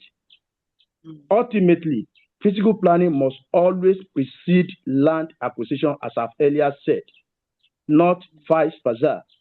This principle should guide future land acquisition and infrastructural development in Nigeria. Thank you so much. Thank you so much. Land acquisition must be genuine. I mean, the purpose for the land acquisition must be genuine. It mustn't be diverted to anything personal that is not in public interest. Thank you so much. In 30 seconds, Town Planner Sheunraji, what's your conclusion? To me, infrastructure is not an end in itself. So it's a means, to improving the lives of the people, and also when we have infrastructure, roads projects, the superhighway and the likes, we should know that they are not just connecting infrastructure to connect one place to the other. They are also corridors of opportunities, economic development, and all that. And they should not be left, to just to be bastardized like we have in most of our highways. So they should be well planned, but enough justice, must come to play. So when we balance it up with justice, fairness, equity, through public participation, then we see that our people, they will accept whatever the government is bringing, and there will be the economic development, and citizens will be they will be partners, with government, not victims of whatever project that is being done. Thank you so much. With that, we have come to the end of this panel session. Once again, I appreciate our keynote speaker, our father in planning. Thank you for coming, sir. Thank you. And I appreciate all our panelists, Town Planner Ikechukwu, Town Planner Sheunraji, Town Planner Adelodun. Thank you for joining us. Thank you for speaking from your wealth of experience. Thank you for having me. It's a privilege to be the moderator of this panel session. Thank you for having me. My name once again is Adiola Williams, also known as Academic Town Planner. So I'll be handing over to Town Planner Timothy Morenikeji. Thank you for having me. So thank you very much, Ma, for that wonderful moderation of the panel section. And I welcome every one of us back. And while the panel section, after this section, we want to have input of few of our elders who joined us on today's call.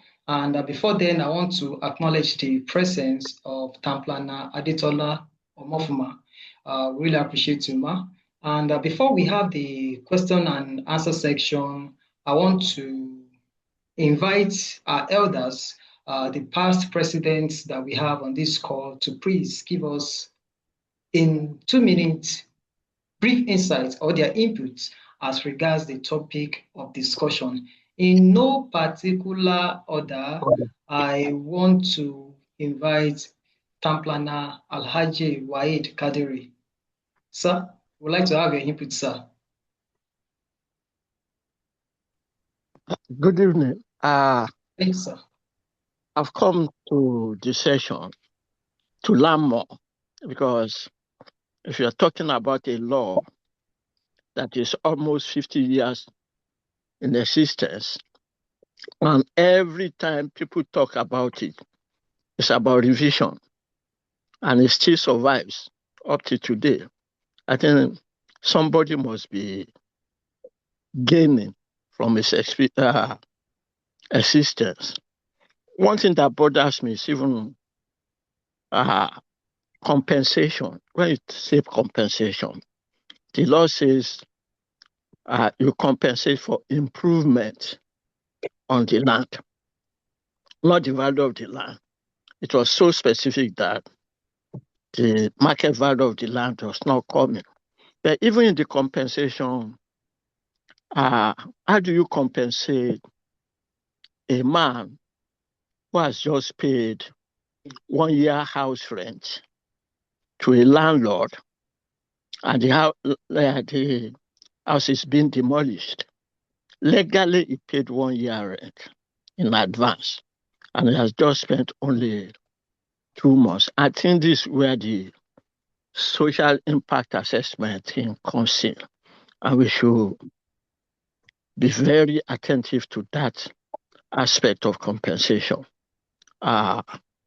And also, most governors will say you get compensated for a property that has planning approval, whereas there are some houses that predate even the planning law. The 1946 Act identified these structures as having deemed approval, that any structure that is in existence before a place is declared a planning area will have been deemed to have been approved. But our government will now say, if you don't have a CFO, if you don't have approved plan, you don't get compensated. I think that's another area I want to look at. I want to thank the organizer for this.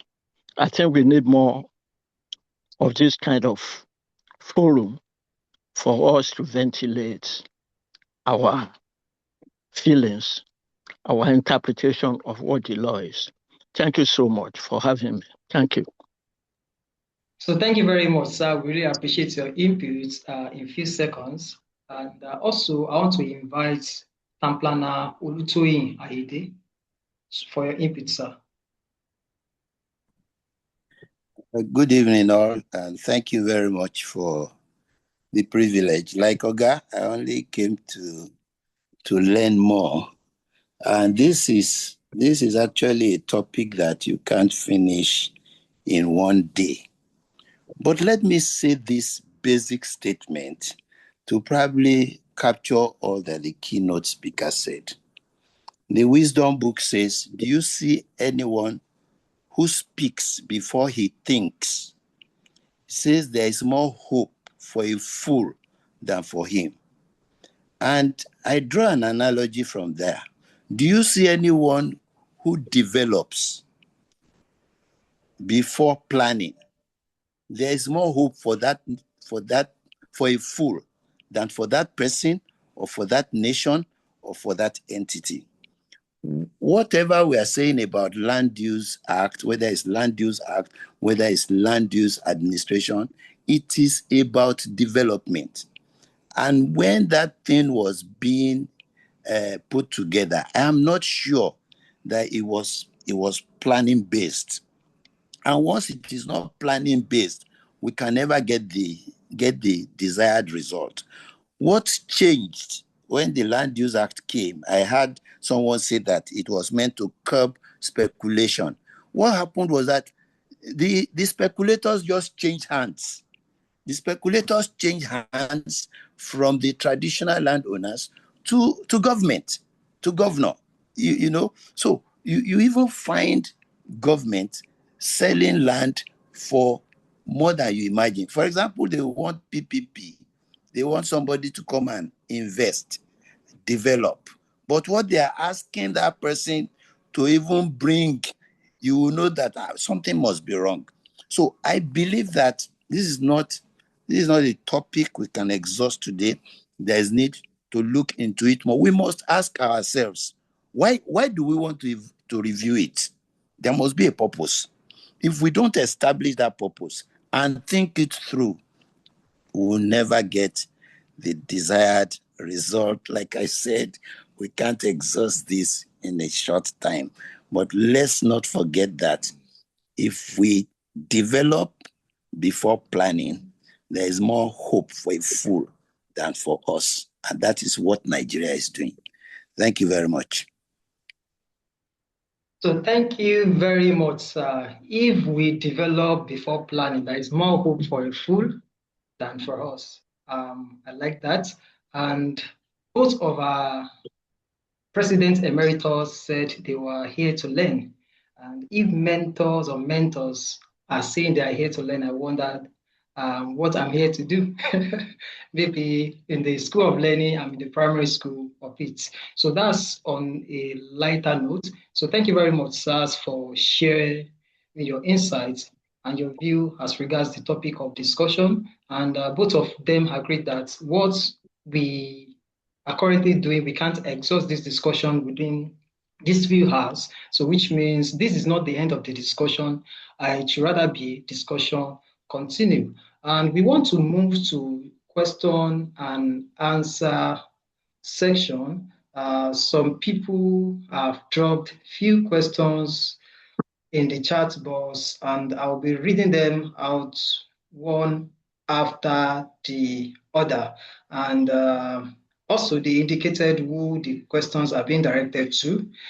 And okay, this first question is from Tamplana Ibrahim Sharif Yusuf.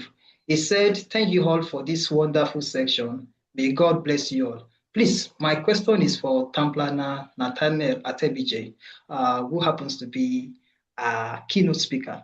He said, "From little I have heard, many communities affected by the Coastal Road says they only heard about the acquisition after bulldozers arrived.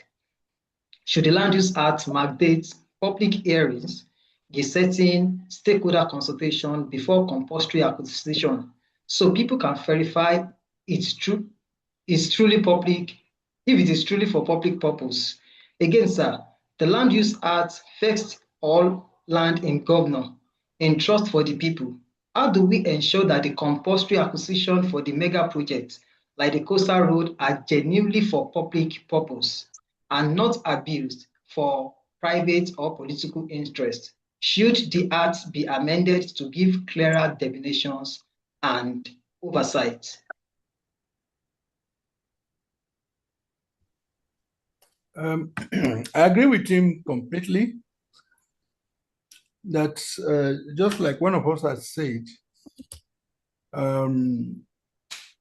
many of the compulsory acquisitions that we have seen, which naturally would have been for public interest, is turned the other way around.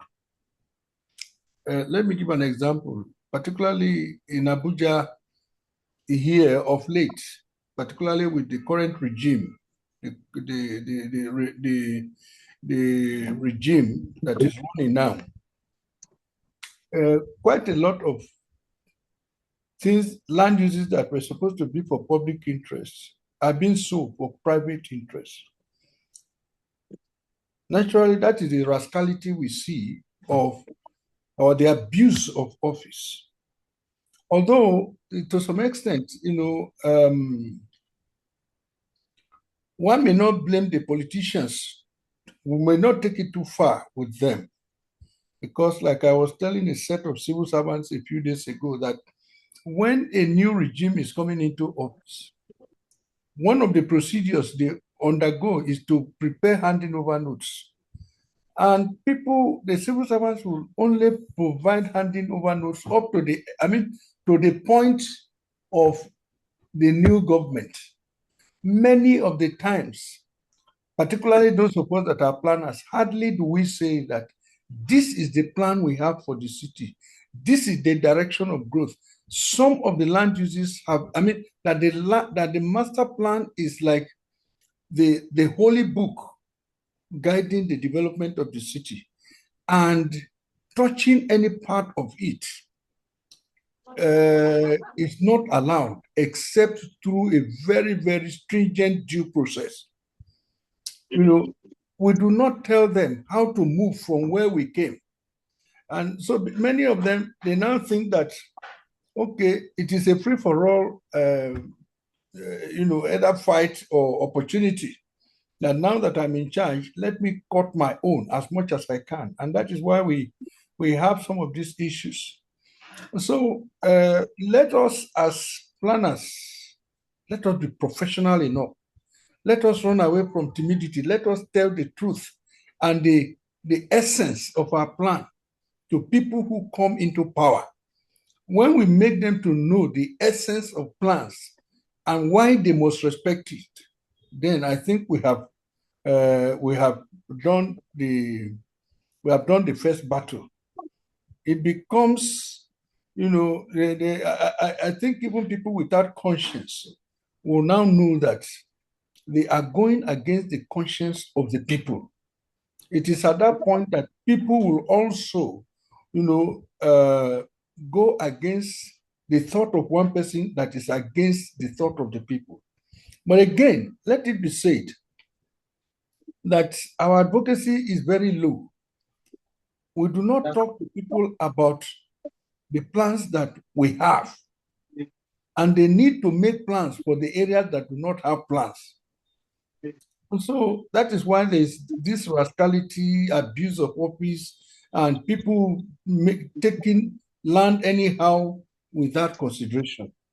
I think this can be minimized if we engage, public office holders through education, stakeholders, inform the public, of what we have for them or what we together can develop, to make a meaningful environment. Then everybody will start to his right. I'm taking a long time, but let me give you an example of some of the things we did, to control such abuse of land use in the past. We told people who were going to be engaged as artisans, that if anybody is engaging you to build a house and you do not see the stamp of development control that says that building plan is approved, when we get you there, you will go to prison and the owner will go free. And we also told them that if you are able to report such to us, you'll be compensated. It reduced a lot of illegalities. It helped us latently to control development within Abuja. So we need quite a lot of strategies to develop on how to also control these rascalities, either at micro or macro levels. Thank you. So thank you very much, sir. Really appreciate your answer to that question. So the second question is also from Tamplana Ibrahim Sharif Yusuf. This look like it's a piece to Tamplana Ikechukwu. So he directed his questions to Tamplana Ikechukwu, and I read, where I work as an intern here in the State Ministry of Lands and Town Planning, there seems to be political interest in every policy formulated in respect to land administration. Sometimes last year, the Commissioner for Lands implements a law asking people to provide a root of title as a supplementary legal document for their land to be registered. This means, aside the change of ownership, and the sales of agreements you already have. Your sales agreement has to, in one way or the other, must connect to one of the indigene of plaintiff. This has made a lot of non-indigene to stop coming to the ministry to register their land. So this is another reason the current LUA, Land Use Act of 1978, should be reformed. So my question is, does the proposed Stamp Planning Act provide the governor some power to in respect to land administration, or it completely removes him in land-related matters? So his question is, does the proposed Town Planning Act provide the governor some power in respect to land administration, or it completely removed him in land-related matters? Town Planner Ikechukwu, sir. All right, thank you.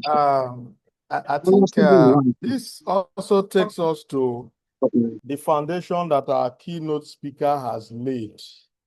And when you look at the Land Use Act, the composition of the Land Use and Allocation Committee, a committee that will have to advise the governor on land management, resettlement, and compensation, does not have a mention of a town planner in such committee. And let us not forget that when you are planning to initiate a project, you have to go for site selection, and that is the work of a town planner. So if you don't have a town planner in such a committee, of course, it means whatever you are going to get there will definitely lead to chaos. And the Land Use Act is also very clear that all urban lands are in trust in the hands of the governor, but it also says that the governor can also grant statutory occupancy, right of occupancy in rural lands. So that tells you that the governor has absolute power, which is one of the reasons we are saying that the Land Use Act needs to be reviewed, because the governor in the first place has excessive power. So even the land that were meant for the local government to administer, which is also clear on the act, it came back again to tell you that the governor has the right to enter such lands, but the local government does not have the right to enter an urban land. So that is an issue where the act in itself also contradicts itself. And so definitely there is a need, looking from that perspective, to get all these things very clear, define the areas that are urban, define the areas that are rural, so that everybody will know its jurisdiction and know where your power starts or ends. Thank you. So thank you very much, sir. The last question that we have is from Town Planner Femi Akinola. He said, please, why is it that government does not get town planners involved in decision making and even positionment for town planners?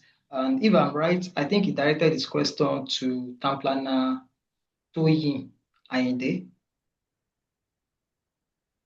Okay, he said, why is it that almost all states are establishing geographical information system? Okay, so, and Past President Toyin Ayinde, sir, you have the floor, sir. Okay, first let me start by saying that I think the tendency to invite a planner to government also lies very much on our part.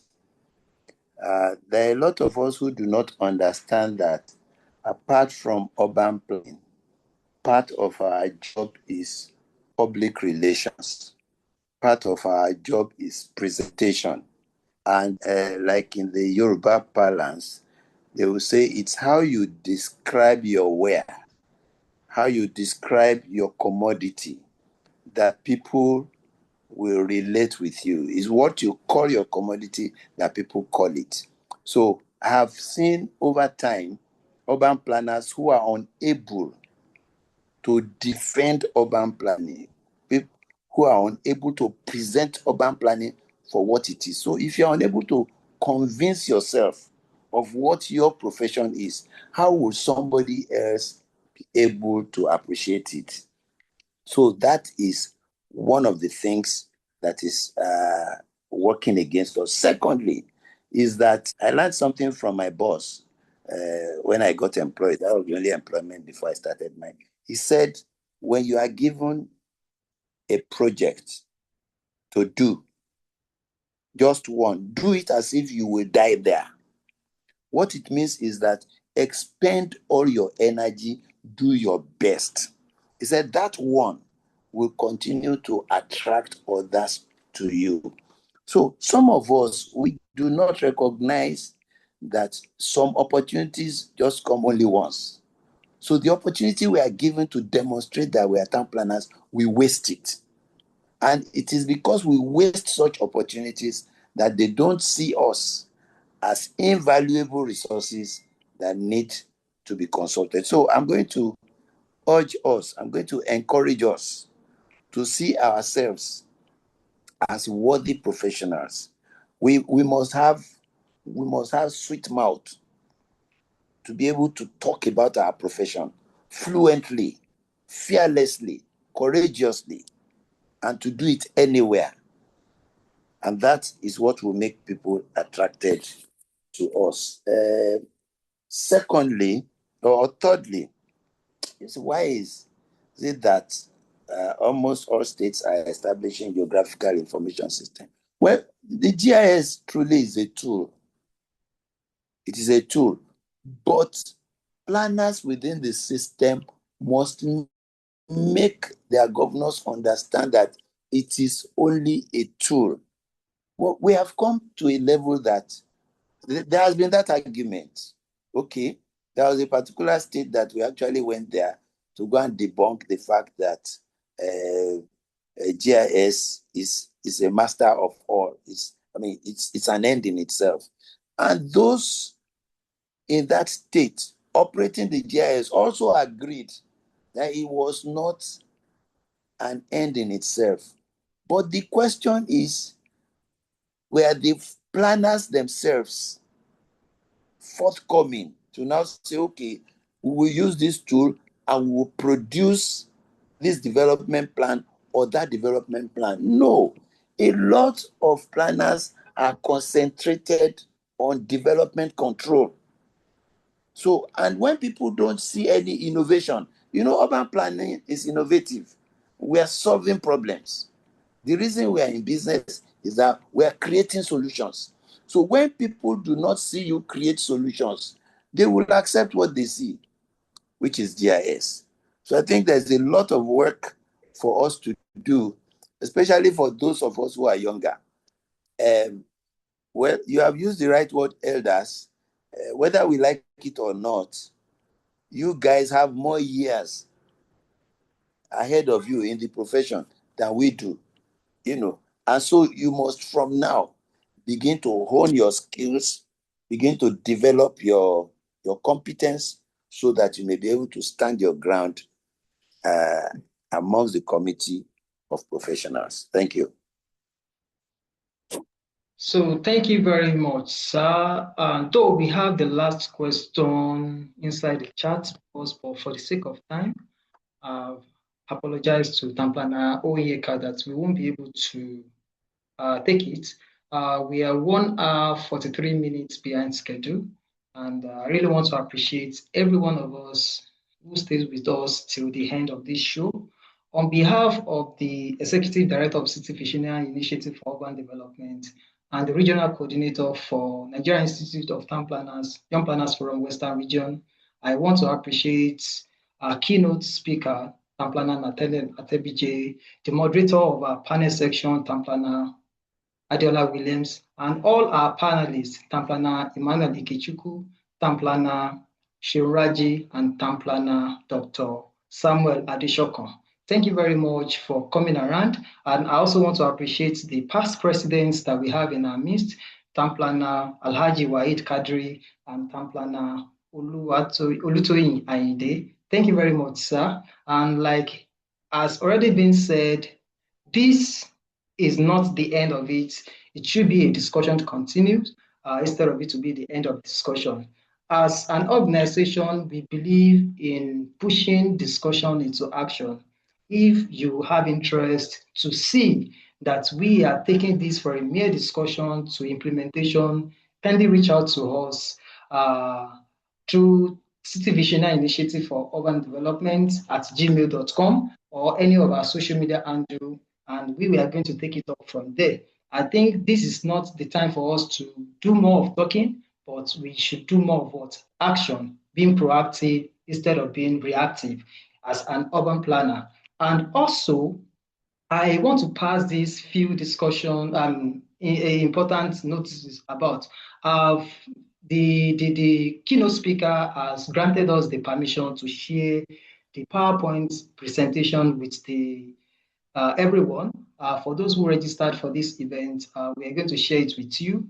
And also there will be certificate of participation. That's why during the course of the program, I've been sending a message to the chat box for those who joined the call using their devices unnamed, or maybe those who have a single name, so we won't be able to know who is who. So kindly, before the end of this call, you can drop your full name in the chat box. We're going to pick it up, and if possible, with your email address, if you did not register for this before the show, with your email address, so that when we are sending it out, we're going to send across certificate of participation to everyone without an exception. So on this note, I want to say thank you very much, SARS.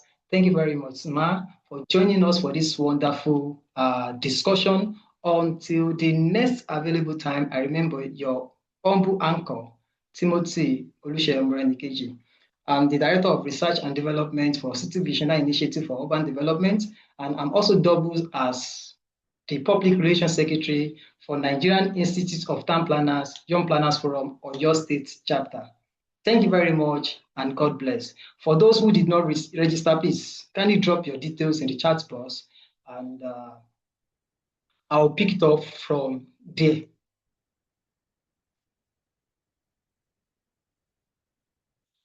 Thank you for coming around. So you can drop your favorite emojis as you are signing out of this call. Thank you, thank you, thank you. Thank you so much. Thank you, Anchor. Thank you.